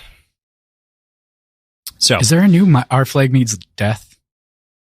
They've been renewed for a second season, but it's not out yet. I think they finished filming recently, or maybe they started filming in November, something like that. Should be soon. Yeah. I love that show. Continuing onward here, to round out this chapter, Marcy and the group begin to split to take care of their tasks. The Sting on one side and Wax with making his earring that Harmony requested he make on the other, kind of splitting into mostly one task group that is going to go out to Bilming and take care of this kind of fight that they have to do with the incursion against the set and the Sting, as it were, and then Wax deciding to stay back, of course, with Steris and his family. What do you think about this third party split of the week? As well as Vendel following Marcy, which is fun as hell. Yeah, that seems weird. I didn't expect that, but I guess it makes sense. And that effectively, assuming Wax allows for, maybe if he just keeps the earring in, he can have a direct, telephone, effectively, between Vendel and Harmony. Yeah. Right. So we'll see. Crazy that it's never been used that way. You know what I mean? I know, it should be insane that we haven't gone to that length. And I get it. I guess he's a god, sure. But literally, this is your sword, as he's referred to in the next chapter. So can he not use you to play a little bit of godly telephone? Hey, Harmony, can you tell Steris to pick up eggs? I used the last one. She's at the market. She's at the market right now. And he's like, no, I see her. She's past the dairy, but she could probably go back. She doesn't have enough clips. Can you send someone with more clips? Harmony says to Wax. Wax goes, can you tell him to put it on the tab? Manifest it. Manifest some clips real quick. That is exactly what would happen. You and I would abuse God's power. If my God. Of course we would. But we don't need it because we have telephones. True. And Venmo. We do have Venmo. Venmo's great. Venmo works perfectly. Sazed. All right, PJ, here's the question. Here's the fun question. We haven't done one of these in a long time. I'm remembering beach hot dog or salad on the beach Red Rising days. So I have to pose this. Corn dogs. If Good one. Corn dog. What did I say? Hot dogs? Hot dogs. Yeah. You said corn hot dogs. dogs. Corn dog on the beach. Which corn dogs win, of course. No one's fucking eating a salad on the beach. If Sazed invented or would be the progenitor of a social network, which one would be his? Oh God! Do you want me to list a couple? Just like you started, like give you ammunition? Let's run. We're gonna start with MySpace, Reddit, Dig, Twitter, Instagram, TikTok, Mastodon, since that's new and upcoming. Discord. I think that's a decent list. I think that's most of them. That is a decent list. Oh, Yik Yak. We'll throw Yik Yak in there from back in the day for those who remember. If we're going with that, I'm going with the Yo app. Fuck you. You can't do Yo. You're not wrong. No, I would say probably either like Reddit or so I think explicitly it's going to be something more anonymous than like Twitter or Facebook or anything like that. Like it's going to be pushing against vanity as much as possible. So I think something like Reddit, where it is more anonymous and like actually sharing content, or like Stack Overflow. I don't know. Okay. Stack Overflow, really? I guess I could have said like GitHub, right? Like that would have been funny to throw into the list. Interesting. I do dig Reddit as a concept. I threw in Yik Yak at the last moment, and that does feel kind of like Sazed's territory, although it's not esoteric enough, so I'm going to add another one to the list, and it's breaking all of the rules. But Wikipedia, which does have a forum function and does have... Yeah. I think out of the list that I gave you, I think I agree with you on Reddit or Dig, which are basically the same thing. But out of the extended list of Wikipedia, like that's where we are. So Sazed would invent Reddit. What would he call it? Ooh... I think he'd probably call it Coppermind, which, I mean, is already in use, so it feels shitty to say that, but like that's basically what it is. Sorry, my parents are just now getting on their flight, so I'm just double-checking information. They're just boarding. I feel like you're right. I feel like he'd probably call it Coppermind, which is already in use with the 17th Shard and their whole like back end, so that makes sense. But, yeah. He might just make the exact same thing that the 17th Shard made. He probably would. I mean, like, actually, why didn't we consider the fact that he wouldn't just make like a random web forum? Like Reddit is kind of a random web forum that's an amalgamation of a bunch of things. But I feel like he would actually make something very specific. Like it would be a very specific forum. Yeah. Are you good, the forum? And if you just say yes or no, and that's your only option. It's like Yo, but you have two options. Thumbs up and thumbs down. Thumbs up and thumbs down. That's it. That's the whole thing. Are you good? And if no, then he's going to be like, well, I got to try to figure it out. Yep. Cool. All right. Cool. Nice. Cool, rad, dope. All right. That was a fun PJ, tangent. It was a fun tangent. I wanted to engage in that because that was one of the thoughts that I had. Was like, Sazed, social media. Like if we take him, if we take it, we know that Brandon's planning on doing so when we were at Dragonsteel, were you in the room when he made the joke about like needing to make this book series potentially 16 books, and so adding another trilogy? Okay, just making sure that was one stream and not the other. By the Cyberpunk series, in theory, if that were to exist, or the Space series, you would have to address social media. That'll be in 20 years. Can you imagine what social media will be in 20 years? There's no way we're still using Instagram. Maybe. It's got such huge claws. Like it all of these social media sites, I find it very difficult to see them dying. Even Twitter in this like tumultuous time with it. Oh, I understand. Yeah. Mm-hmm. It's tough because I want to comment so badly on the current state of Twitter, but that is going to be so not interesting in T-3 weeks. So like, it's not going to matter. But yeah, I don't know.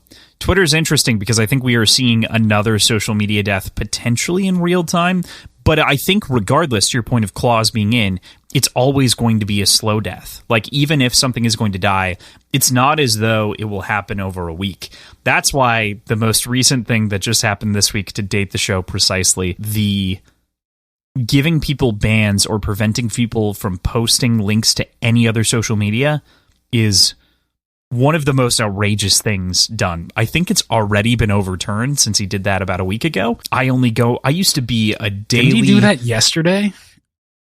I think he ended it yesterday. He implemented it, I want to say, on Friday or Saturday or something like that. So a very short time span that we're talking about in entirety. But I used to be a daily Twitter user, probably 2 hours a day, like bad doom scrolly habits. And now I go on to post about our shows. That's it.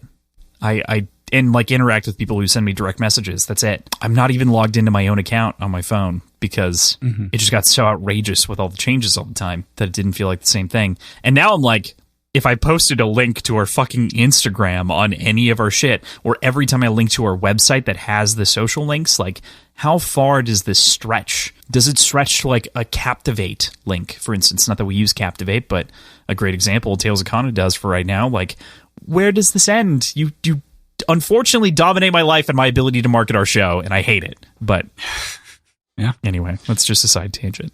I didn't mean to. No, you're good. Praise Ellen. Yep. Big dude. Yeah, big cool guy. Big dude. I do the meme of him getting voted out of his own company by Twitter on poll is the funniest shit I've ever seen. It is definitely a big troll, I think, but I think he was probably planning on stepping down after a number of different actions were received poorly. So better to have a puppet CEO in the way than a controversial one. Anyway, let's talk about chapter 19, which is the longest chapter that we have to talk about in this entire book. PJ, this chapter, in terms of notes that I have to talk about, is the equivalent of 3 chapters usually. It's like almost 2 full pages. Yeah, it's a lot. I don't remember something this aggressive since like the Day of Red Doves, almost. Like that esque era, but we'll see if you can hold my attention through the whole thing. We'll see if we can do it. We're going to round this out. We can close it down. All right. We cut forward 3 days, and Wax is reflecting on the preparation of the night and the state of the world, both the advancements in technology and the reduction in the night that he sees the mists out. But PJ, we got to give these silly phrases the couple say a shot here. And I say that if you say it well, the other person takes a drink. And that's the rule. Okay. I'm down. Ready? All right. I've got to coat my throat with like numbness first. Sure. Do we want to have to say it 2 or 3 times? Like maybe not in a row, but like, what do you think makes sense? Just single shot? Let's see how it goes. If it's too easy, we'll ramp it up.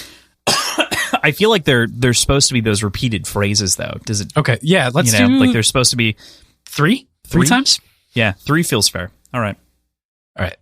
Should I start?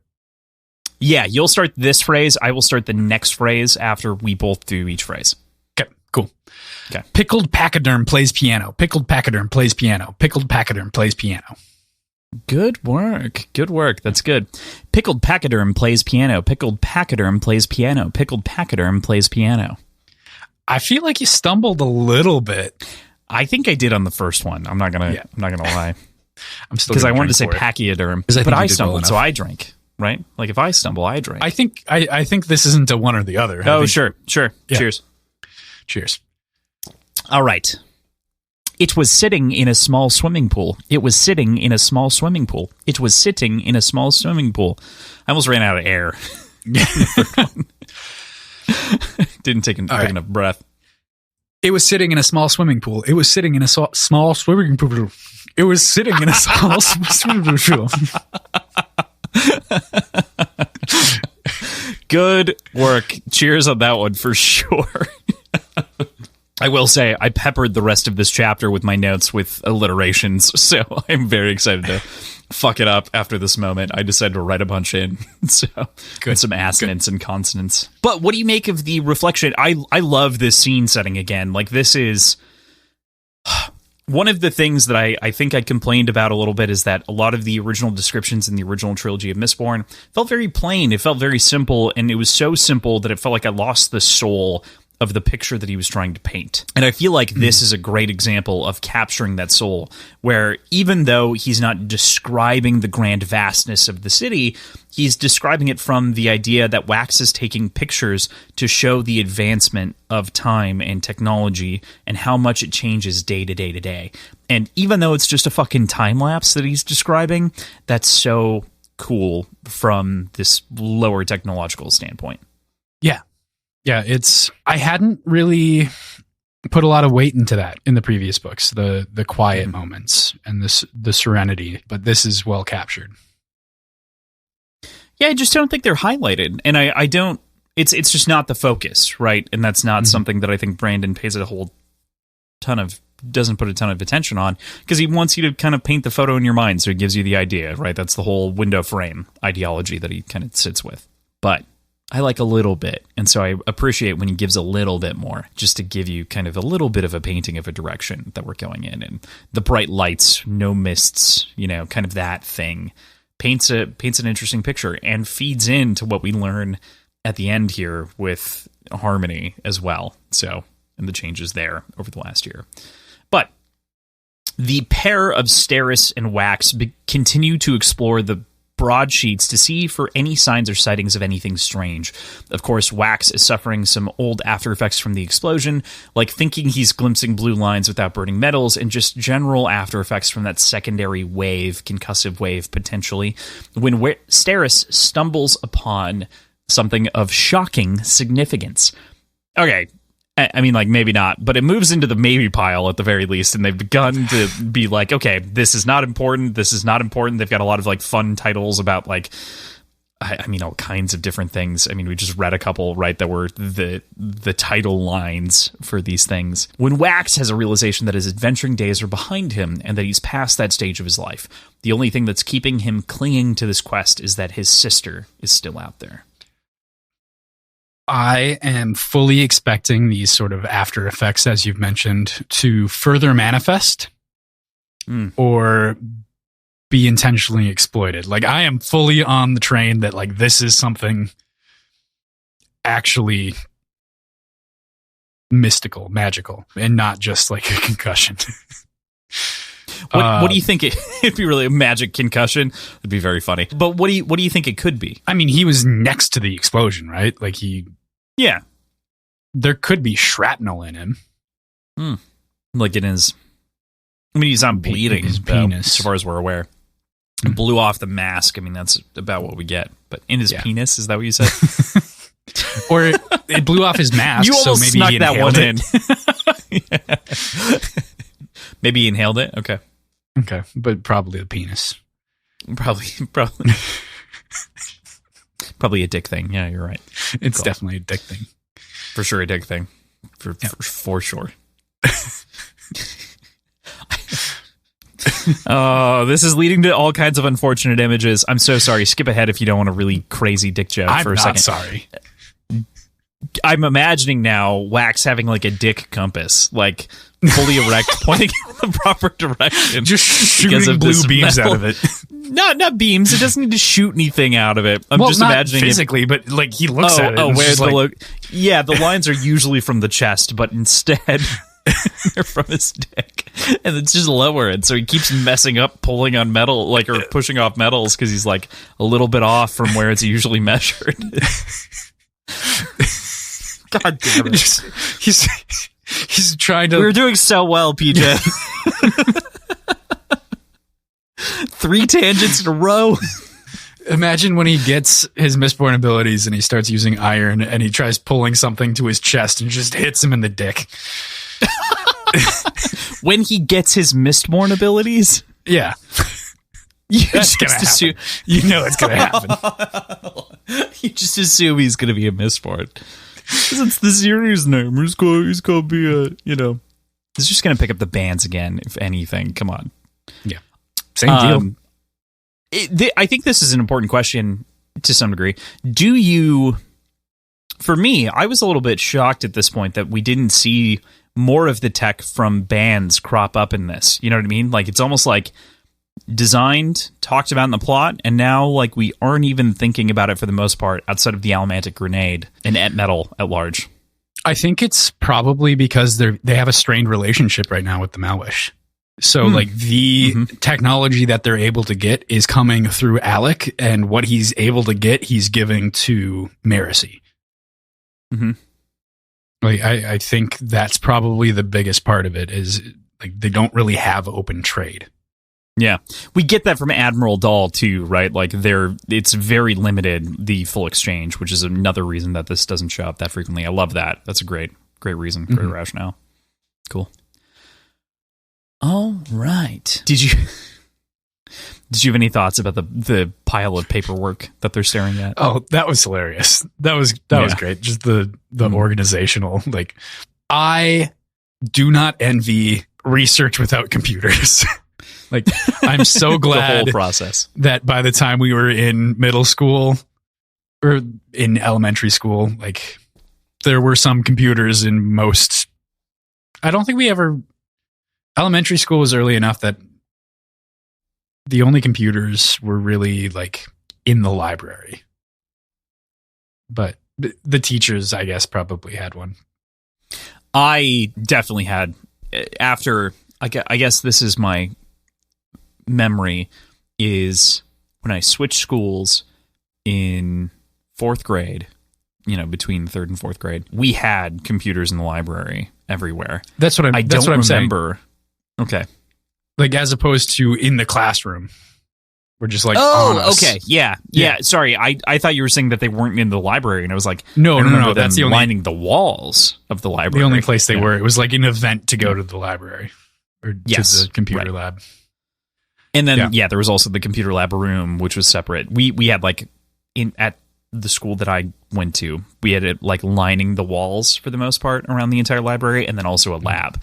Most of the other schools that were modeled after the same design, I'm trying not to out our elementary schools for some reason, but most of the schools that were modeled after the same design had a second room, but ours didn't for some reason.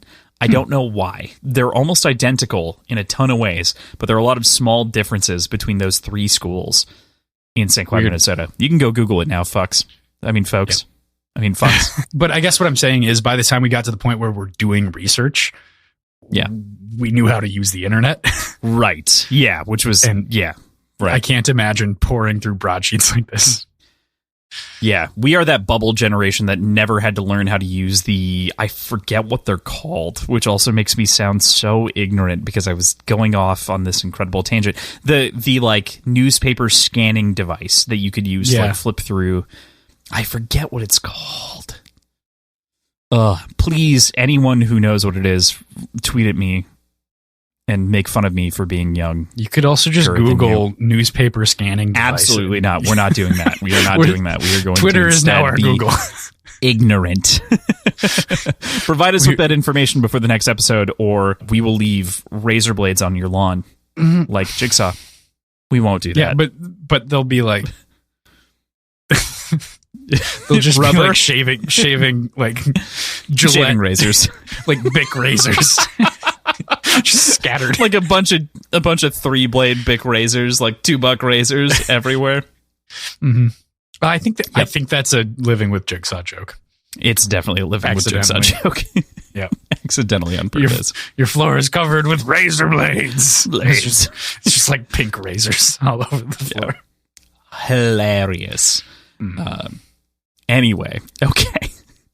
All right. There is a return to our conversation surrounding the kind of both worlds / the dress conversation that we've had a number of times, and the internal conflict our protagonists of Mistborn have consistently danced with over the course of this series. Steris makes her opinion on the matter fairly explicit, saying, "So long as you know you don't have to be one or the other, you don't have to see yourself as 2 men, Wax, with 2 different lives. Those men are the same person, and he's the one that I love." And this is so great as a dual phrase from what Ellen said. It's the same thing. Yeah. Brought into context. This is so touching. I got shivers. It's really cool how we get the same thread continued throughout 2 series and 2 main protagonists in 2 pretty similar positions. Mm-hmm. But yeah, it's the spiritual successor, and it's really cool. I never expected you to latch into this so much when we were having the conversation the first time. Like, I never expected you to get so upset about the dress and for it to become this big thing. I expected to be able to talk about the way that there's always these dueling sides of people throughout the series, which includes Kelsier, which we didn't really talk about, but we focused so hard on Vin that it's just been so fun to bring up the dress every time as this like central point, and so great to kind of to great aplomb arrive in this moment and to have it be so similar and also dynamically and differently represented here as that lawman of the roughs and the proper senator now here. They're so good. So fun. Yeah. Super cool. Yeah. Love it. Love that we're not arguing about it again, though, because you know that I'm right. No, I don't. Yeah, you do. I still firmly disagree with you. All right. So Wax presents the second earring and has come to terms with the fact that he can't ignore this any longer, as he has requests in the past to show up, as we'd mentioned with Vendel earlier, where a year ago he was supposed to be summoned to do this thing, and we'll talk about that in a moment, as this has grown outsized in a number of ways that he can no longer handle on the earthly plane. And Steris asks the question of whether or not there actually could be another Ashfall. And I think that's kind of an important one, and as a part of that, she begins to put together the side of things that they should be looking for, and adds this sort of natural disaster component to their search. She begins to look for earthquakes, where they found an answer potentially is in the building of a subway under Bilming, and the likelihood that they've potentially developed this bomb that we've been theorizing, and they could be practicing using it underground to discover. Obviously, that would be hidden because we know that there are other explosions that have happened when excavating the rail system for Ellendale. So it would be something that would be reported on, not considered unusual, but still unusual for the populace, and therefore something that the papers would write about. And he comes to the conclusion that it's time to talk to Harmony. This is some great sleuthing. What this tells us is that while we already knew the set was comprised of some really powerful people and they had a lot of reach, this indicates it goes way further than that, and they effectively have control over the entirety of Bilming's government and like public works program to be able to maintain such a cover up for so long. Like, they just own Bilming. They'd have to, or it would get discovered. Yeah, of course, naturally. And that begs the question of, like, how long has the set owned Bilming to, like, make this be a thing? Like, how long have they been building this up? We know it's been a Roughs town. We know that Wax has been there previously. You know, what's the city look like? Yeah, it's one of the blossoming towns. It's one that's talked about in the previous novels and the broadsheets. Yeah, I mean, they have a highway system. I think that's in one of the broadsheets.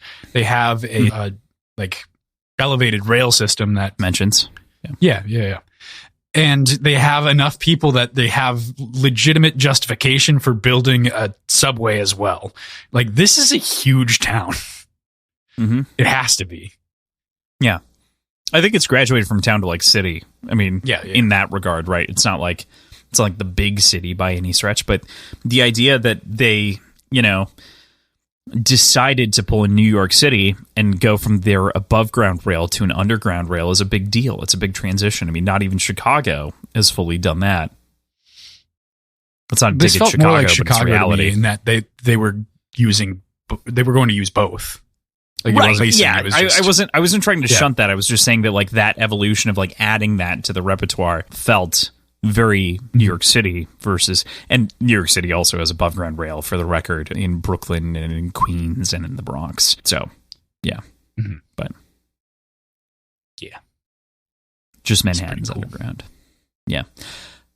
So much happens in this conversation with Harmony that it's gonna, like, we could talk about this all fucking day. There's so many different notes. I had a tough time trying to reduce this down to like digestible questions. Congestible. That's going to live with me forever, isn't it?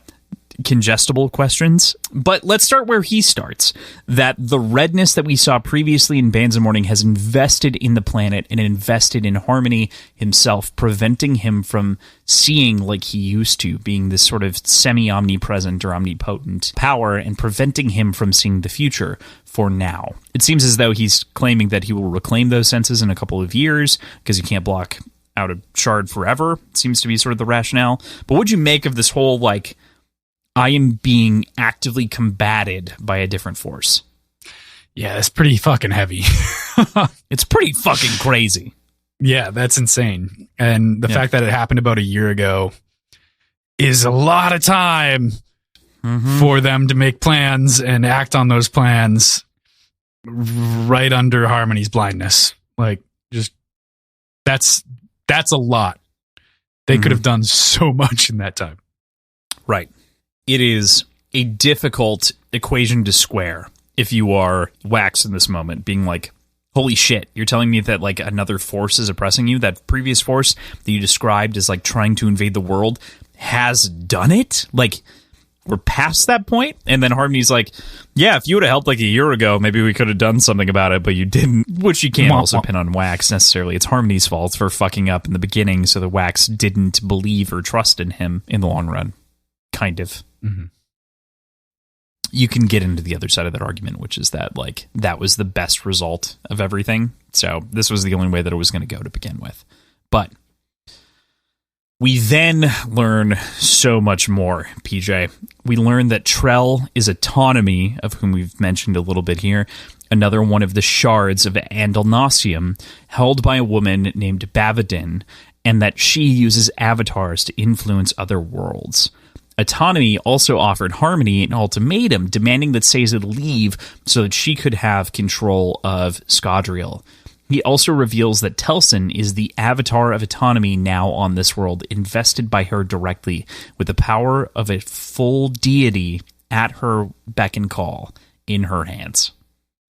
That's so fucked. It's so fucking crazy. That's so fucked. I say full, with caveats. Like, obviously, she's an avatar. It's not full-born, but, you know, like, it's still crazy. It answers the questions of where the ash mounts could come from. I am curious about Trell's motivations in this, because that doesn't seem to be addressed. Like, why? Okay, so here's... do this. Go ahead. Sorry. Didn't mean... No, go for it. Motivation's important. We should definitely talk about motivation. We have to clarify language a little bit here, right? Autonomy is like the top end, right? Bavadin is like Sazed. Trell isn't either, but is an invested version of. Telsin is Trell, kinda. Okay. So that was the clarity that I wanted to like leverage on top of this, right? That's fair. I'm not saying that's necessarily true, but Trell is dictated to be an avatar, so we have to assume potentially that Telsin is Trell. Trellson. Kinda, maybe. Trellson, yeah. They both start with That's T's. absolutely well what done. they call her. Yeah. So, and L's and Bavadin. E's. Yeah. But autonomy then. What is autonomy's motivation throughout all this? Like, what is the reason for taking control of this world? Is it just conquest? Is it a grab for power? Like, is it all of autonomy coming, or is it just spreading? I believe that Harmony says in this moment that when confronted by autonomy previously by Trell, and before it reveals Bavadin, that it was that, like, she was planning on extinguishing the world because it poses a danger and a threat to other worlds. So, okay, that appeared to be why. And then Telsin basically fought for it to live, and then she also offered Harmony the ultimatum of, like, I'll take care of this. You can back off. We'll be good. We'll be good, bro. Shake hands. Say yes. Well, we don't see that on screen. You know, that's kind of how it feels. Yeah. So that feels like that sort of weight, if that makes sense, to clarify. Okay. Yeah, I'm ready for a god fight. I'm ready for I'm ready for Wayne to don the bands of mourning once again and be further imbued with avatar-like power from Harmony. Wayne or Wax? Wax? Oh, I meant Wax, but you now said I kind of Wayne, want it to be Wayne. but like Wayne? I said, yeah, right. I said Wayne. You said Wayne. I meant Wax, but now I mean Wayne. Love that. That's super fun. Yeah, I mean, it's again, this gets to the gloves off thing, right? Like, wherein the first 2 books of the original Mistborn trilogy played around with in the background with Preservation and Ruin. This one's like, all right, I need to make this very clear what's going on, and just throws those gauntlets on the fucking floor. Is like, here's the deal. There are some shards. There are a bunch of gods. Some of them rule other planets, and they don't like other gods. Like, here we are. Yep. I mean, talk about dropping the gauntlet. To me, this is one of those moments that it's just, fuck this. I have to explain. It's a big deal. Gods are a problem. Dude, Wax, you're my guy. And that's sort of the whole mantra throughout this is like, I need you to be my guy. I've trained you to be my guy. Can you be my guy one last time? He agrees to do it one last time. But he does. He agrees. He's his guy. Yeah, right. So, Harmony shares so much more information, though, on this as well about shards and their intent, and explains what the goal of Bavadin is and what the goal of Telsin Trell is, and how she appreciates autonomous big plans and thoughts functioning without intervention. I think this is so fascinating, and also explains perhaps why these shards reacted so violently to each other when they're slammed against each other, right? Is this opposing intent, of which I tried to make a big deal of intent beforehand. What's interesting, again, is I reiterated this in the second Secret History episode. There is little I intent and there's big I intent, and they mean very different things. But what do you think of this sort of more cosmological reveal on some physics, on some perspective of how things work, as well as Telsin, the world, everything else about Shard's intent and whatnot?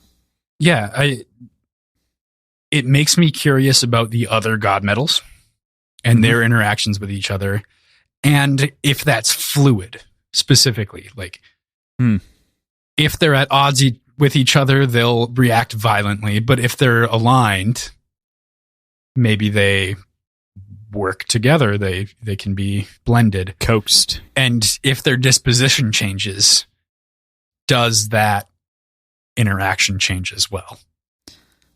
Interesting. I like that. I like that quite a bit. I think that is a fun spin on the idea. Mm-hmm. Like, we're fighting. Our metals don't work anymore. We're buddies. Our metals work buddies right now. Yeah. Let's give somebody harmonium, right? Unconceivable power. I mean, that is kind of harmonium, though. I mean, like, that's the whole, like, that is kind of two forces being forced to be buddies, even though they are at odds with each other. Mm-hmm. Yeah. But they're at odds with each other, but they are also together. Like, they cannot be separated. Right. So, yeah. Similarly, the metal can't be. Like, I wonder if that's the sort of jump there. Perhaps. Yeah. Mm-hmm. What do you think about Telsin having all this information and now being kind of the back pocket fucked. god? Yeah. That's so fucked. Isn't it messy? How long has this been going? Right. Like, how long has she been the Avatar? Was it just that year ago when everything got invested? Or was it before that? What's it mean to have another god invested on this planet to begin with? Like, it's suddenly, like, pressing their existence and their force into it. What's that mean? Like, there are so many questions that poses. Is there suddenly another magic system on the world? Is there suddenly, like, all kinds of shit? All kinds of that shit. Bags. Yeah. Very excited to explore. Yeah. It's not like it fundamentally alters the DNA of people. That takes time. But, like, still, is there more magic? Different magic? The fuck? Maybe. Yeah. Be pretty cool. I do have a fun question for you. If you had to think of the couple of shards that we've been exposed to in the story so far, what can you think of any other intents that you think would be on that chart of 16? What do you... Like What do you any mean? other... Okay, so thinking about the shards that we know, their names, Ruin, Preservation, and obviously Autonomy at this point. There are a couple of others that have been hinted at that I'm not going to be explicit about, but I'm going to, in Elantris and the like, and Sense and Secret History and whatnot. But those three, right? Like, we've got three ideas. Yeah. What other shards out there, and what do you think what other shards are there out I there, understand. and what do you think their intents are? Yeah. Okay. Just some predictions. You don't need to make all of them, but, like, what do you think are a couple? I could see like light and shadow. Okay. But that's not like a... That's not really intention. Okay. Yeah. Yeah. Think more descriptive. Hunger, Okay. which feels like Elantris. No, I mean, but Yeah. I think that's a good one. Like, it's a thing, right? That people feel. It's on the... I think, to me, one of the first things that my brain gravitated towards was the Maslow's pyramid of needs, and then starting to break it down, right? Like, try to break it into chunks. Yeah. Not like security necessarily, but like what do people need? What are people composed of? Well, Not the physical aspects. I'm not talking. I know, but I have a good one. What's your good one? Color, Color? which I mean, Okay. but I don't know if that's the. I don't. You don't know if that's the man. shard's intent. Okay, I was just curious if you had any on your No, on I the top know, of your I know, mind. I know. It doesn't need to be, it's not a big deal or anything like that. But I was just curious if you had dreamed It any. will up. be. It will be a big It's a good deal. question to ask in the future. Now that I put that on your mind, I'm going to need to ruminate on it, reapproach this. I think. Yeah. We'll reapproach this now that well, I think, has been firmly opened. So, all right.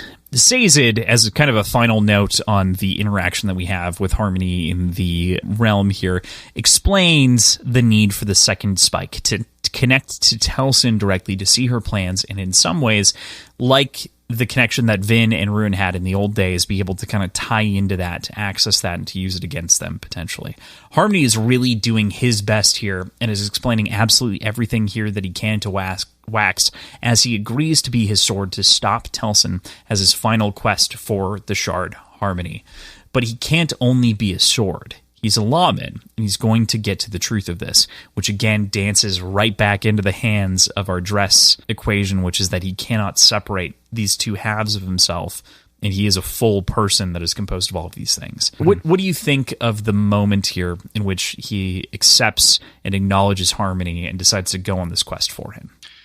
The amount of information throughout this whole sort of meeting is staggering. The fact that he'd be connected to Telsin like that is terrifying and interesting.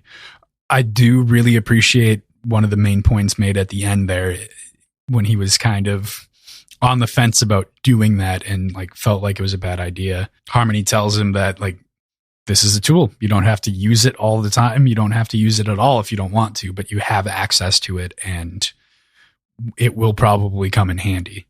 So I liked that sort of framing of this thing. Mm-hmm. Yeah. I think it's important because it gives him an out for not needing to use it or not choosing to use it in different moments. So and I think that's important. All right. Wax then cuts from that other reality with God back to Steris and catches her up on the details when there is a knock at the door and a package of 16 vials filled with various metals arrives, and a note seemingly from Harmony himself, as though he'd prepared these in advance. He takes them and brandishes his weapons in preparation for the battle to come. Vindication 2, of which we've previously seen the model of Vindication as described by Renette, as well as the Steel Survivor, of which is mentioned as this sort of other gun that's intended to take people down with the equivalent of kind of hemalurgic spikes, as it's described. It needs enough mass and force to be this sort of extra propulsory weapon. And both forcibly removes spikes, right? Yes, yeah, right. So it's some sort of grippy. It's interesting. We'll see how it actually works in combat eventually, I'm sure. I know as well as a mysterious third gun that he decides to put back in the box because he's not ready to take out the big gun yet, as it's referred to. The big gun. The Steel Survivor. I imagine like the spike gun thing that farmers use to euthanize cattle. But it had multiple. Didn't it have 2 chambers or something like that? Like it was not a shotgun by any stretch, but it had a couple. Right? No, but just the fact that it was stated that it's used to forcibly remove spikes. I think that's the second barrel. Is it's just like a big punch. Mm-hmm. Just punch them out, which is terrifying. Yeah, as a weapon. Mm-hmm. Did it say if those 16 vials were all the same metal? It didn't say anything. It said that they were metal flakes suspended in solution. The final one had a red cap on it, though. And it also said to use them instead of his standard vials. So. Yeah. I don't think it was instead of, but I think it was... Yeah, in place. Continue. Yeah. It said to use them in place of his standard ones. So either it's one of every metal, which would be fucking awesome, or it's like a special set of steel alloyed with harmonium or something. Use the others instead of your normal vials. Yeah, that's a great question. Is what exactly is that final? So you think that it's like steel with what? Harmonium? With harmonium. I don't know. What do you think harmonium would do when burnt by an allomancer? Something pretty cool. I don't know. Maybe make them... Something kind of neat. Well, I mean... All right. I don't think it'd be as simple as flight, because that's kind of done. It's kind of covered already. What if it is just both atium and lerasium? Like it just does both of them. Great question. Yeah.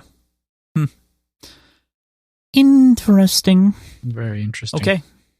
Well, PJ, our chapter ends with Wax talking to his son, Max, saying that he's going to go fight the monsters, requesting that Steris take his place as a part of the Senate while he's away fighting. And man, Max's words at the end here, they hit home as Wax strikes out towards Bilming as the world flies past. I just love that little, you're going to go fight the monsters, and it's such... Tells him to go find treasure. Yeah, well...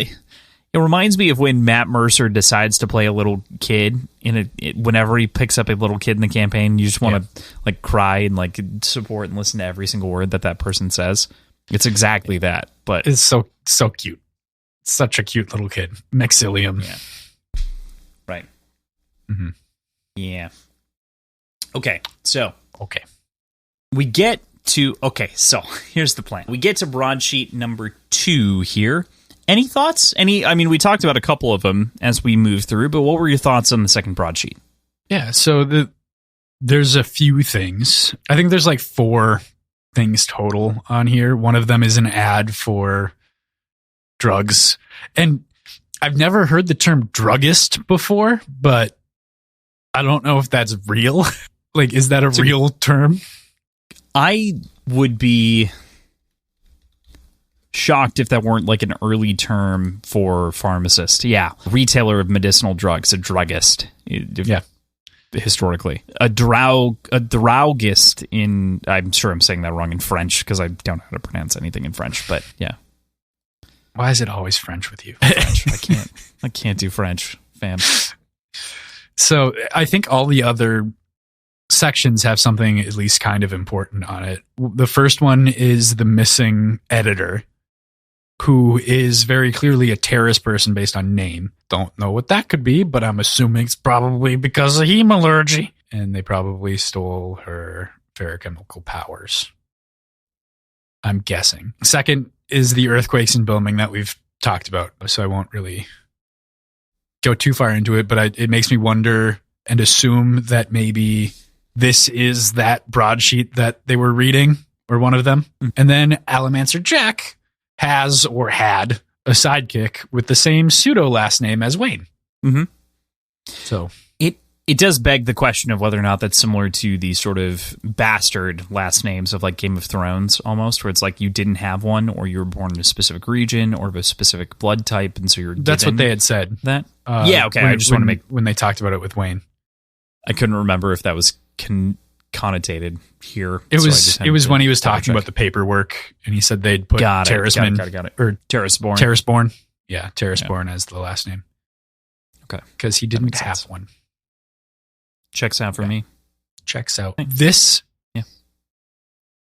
makes me wonder how many of these stories are actually Wax and Wayne's stories that are just attributed and like stolen to Alamancor Jack. Yeah, entirely. Right. Mm-hmm. The fact that Jack is real, again, getting back to this, and like not a fictional rendition of everything that like some writer was writing about them. That was my thought reading through the series originally. Exactly. I was like, oh, some fiction writer has like taken this and ran with it. But Alamancor Jack is actually a real person of whom maybe burns tin. Like, we don't really know, but we assume so. It stretched my imagination to a point of where I was stuck scratching my head of like, I knew you felt fictional before. You felt like Indiana Jones. Like, you're not real, but you're inspired by real things and real people to some degree, but fantasized about. Alamancor Jack just has too much quasi-realness to him now that I don't know what to believe. I don't know what to believe, Brandon. That's why I brought it up, because it feels more confusing now. Right, entirely. I'm so with you. Yeah. Mm-hmm. But that, PJ, is the end of part 1, which is really a beginning of the end. I mean, the end of the beginning of the end. Fuck you. You're not wrong. But, like, come on. How dare you? Which I think is just the end, right? I think it's just the end, yeah. The end of the beginning of the end is the end. The end. I'm so excited to chat more about this and to go forward. Speaking of, I know that I've done this a week prior, and I'm going to do it one more time. I'm going to skip the predictions, only because of the predicament that I am in tonight and what I need to get accomplished. But next week, we will, I promise, open with predictions, because there are a good number of them that we have to pay off. So we will do that at the beginning of next week. So next week, PJ, we continue to read The Lost Metal. We begin part 2, reading chapters 20 through 31. Mm-hmm. Another thing we'll be recording is a short pour on Warbreaker. So we're going to do that all in one shot. But if you want to very excited to talk listen about Warbreaker, along, you should read that. Not only that, PJ, but by the end of next month, maybe at the beginning of February, we'll decide what we end up deciding to do here. We're going to have the first secret project out to talk about and to do. That's January 1st, baby, is when that comes out. So are you going to get that delivered on January 1st? We're going to get audiobook and e-reader immediately at midnight, but the physical books, it sounds like, have been delayed until either the end of the month or the first or second week of February. So unintentionally, but just manufacturing delays and just the number of people that wanted this. But they still want to deliver as much as they can. So they're doing the books as soon as they can. And the only people that get them at launch, there's a delay. There's a whole explanation. There's a further explanation coming out with the State of Sanderson. I will provide that at the beginning of the episode or at the beginning of next episode. We'll talk about it because we'll want to, preface what our plan is. Perfect. So, cool. Again, reminder, Lost Metal 20 through 31. So that's where we'll leave you for this week. Thank you, as always, to Tim and Andrew for making the show possible. It, seriously would be so insanely not happening without you. You can check out the links in our show notes. You can find our schedule, our Patreon, our previous episodes, our websites, and all of our social media accounts in one very convenient location. Yes, and in case you weren't aware, we are Words Whiskey Pod on Twitter, Instagram, and Reddit. We had someone recently say that we should have a subreddit so that people can follow along with us. I've always been intending this to be our username address, but if you think we should have a subreddit or do a subreddit, send us an email at wordsandwhiskeyshow@gmail.com or tweet at us or send us a message on Instagram. If you tweeted us, don't link to Reddit and maybe spell it differently. Give us a nudge in a different direction that won't get it blocked. So we should send us to us how you can. But you can also support us on patreon.com/words and whiskey, and we also have t-shirts on TeePublic. I know I keep doing this, but I had a meeting with Andrew this week. We are so close to launching the new idea It is so exciting. He's ran tests. That's where we're at. Nice. So, yeah. That's awesome. Yeah. Very cool. Very exciting. That is exciting. Yeah. Thank you, everybody, for your support. Listening means the world. It's great. And I can't wait to push out more content for you. For your hungry ear holes. Yes. I think I just want to throw in here as well. We're so happy to be like a top 10% podcast this last year. It's so incredible. Thank you so much for listening to the show and consistently jumping on. If you haven't left us a review, we'd really appreciate it. But seriously, it's mind-boggling on episode 131 today, recording, to like have this kind of support. So thank you. Mm-hmm. Yeah. It's because of viewers like you. Yeah. PBS. Let's go. Let's go. All right. Talk to you later. Yeah.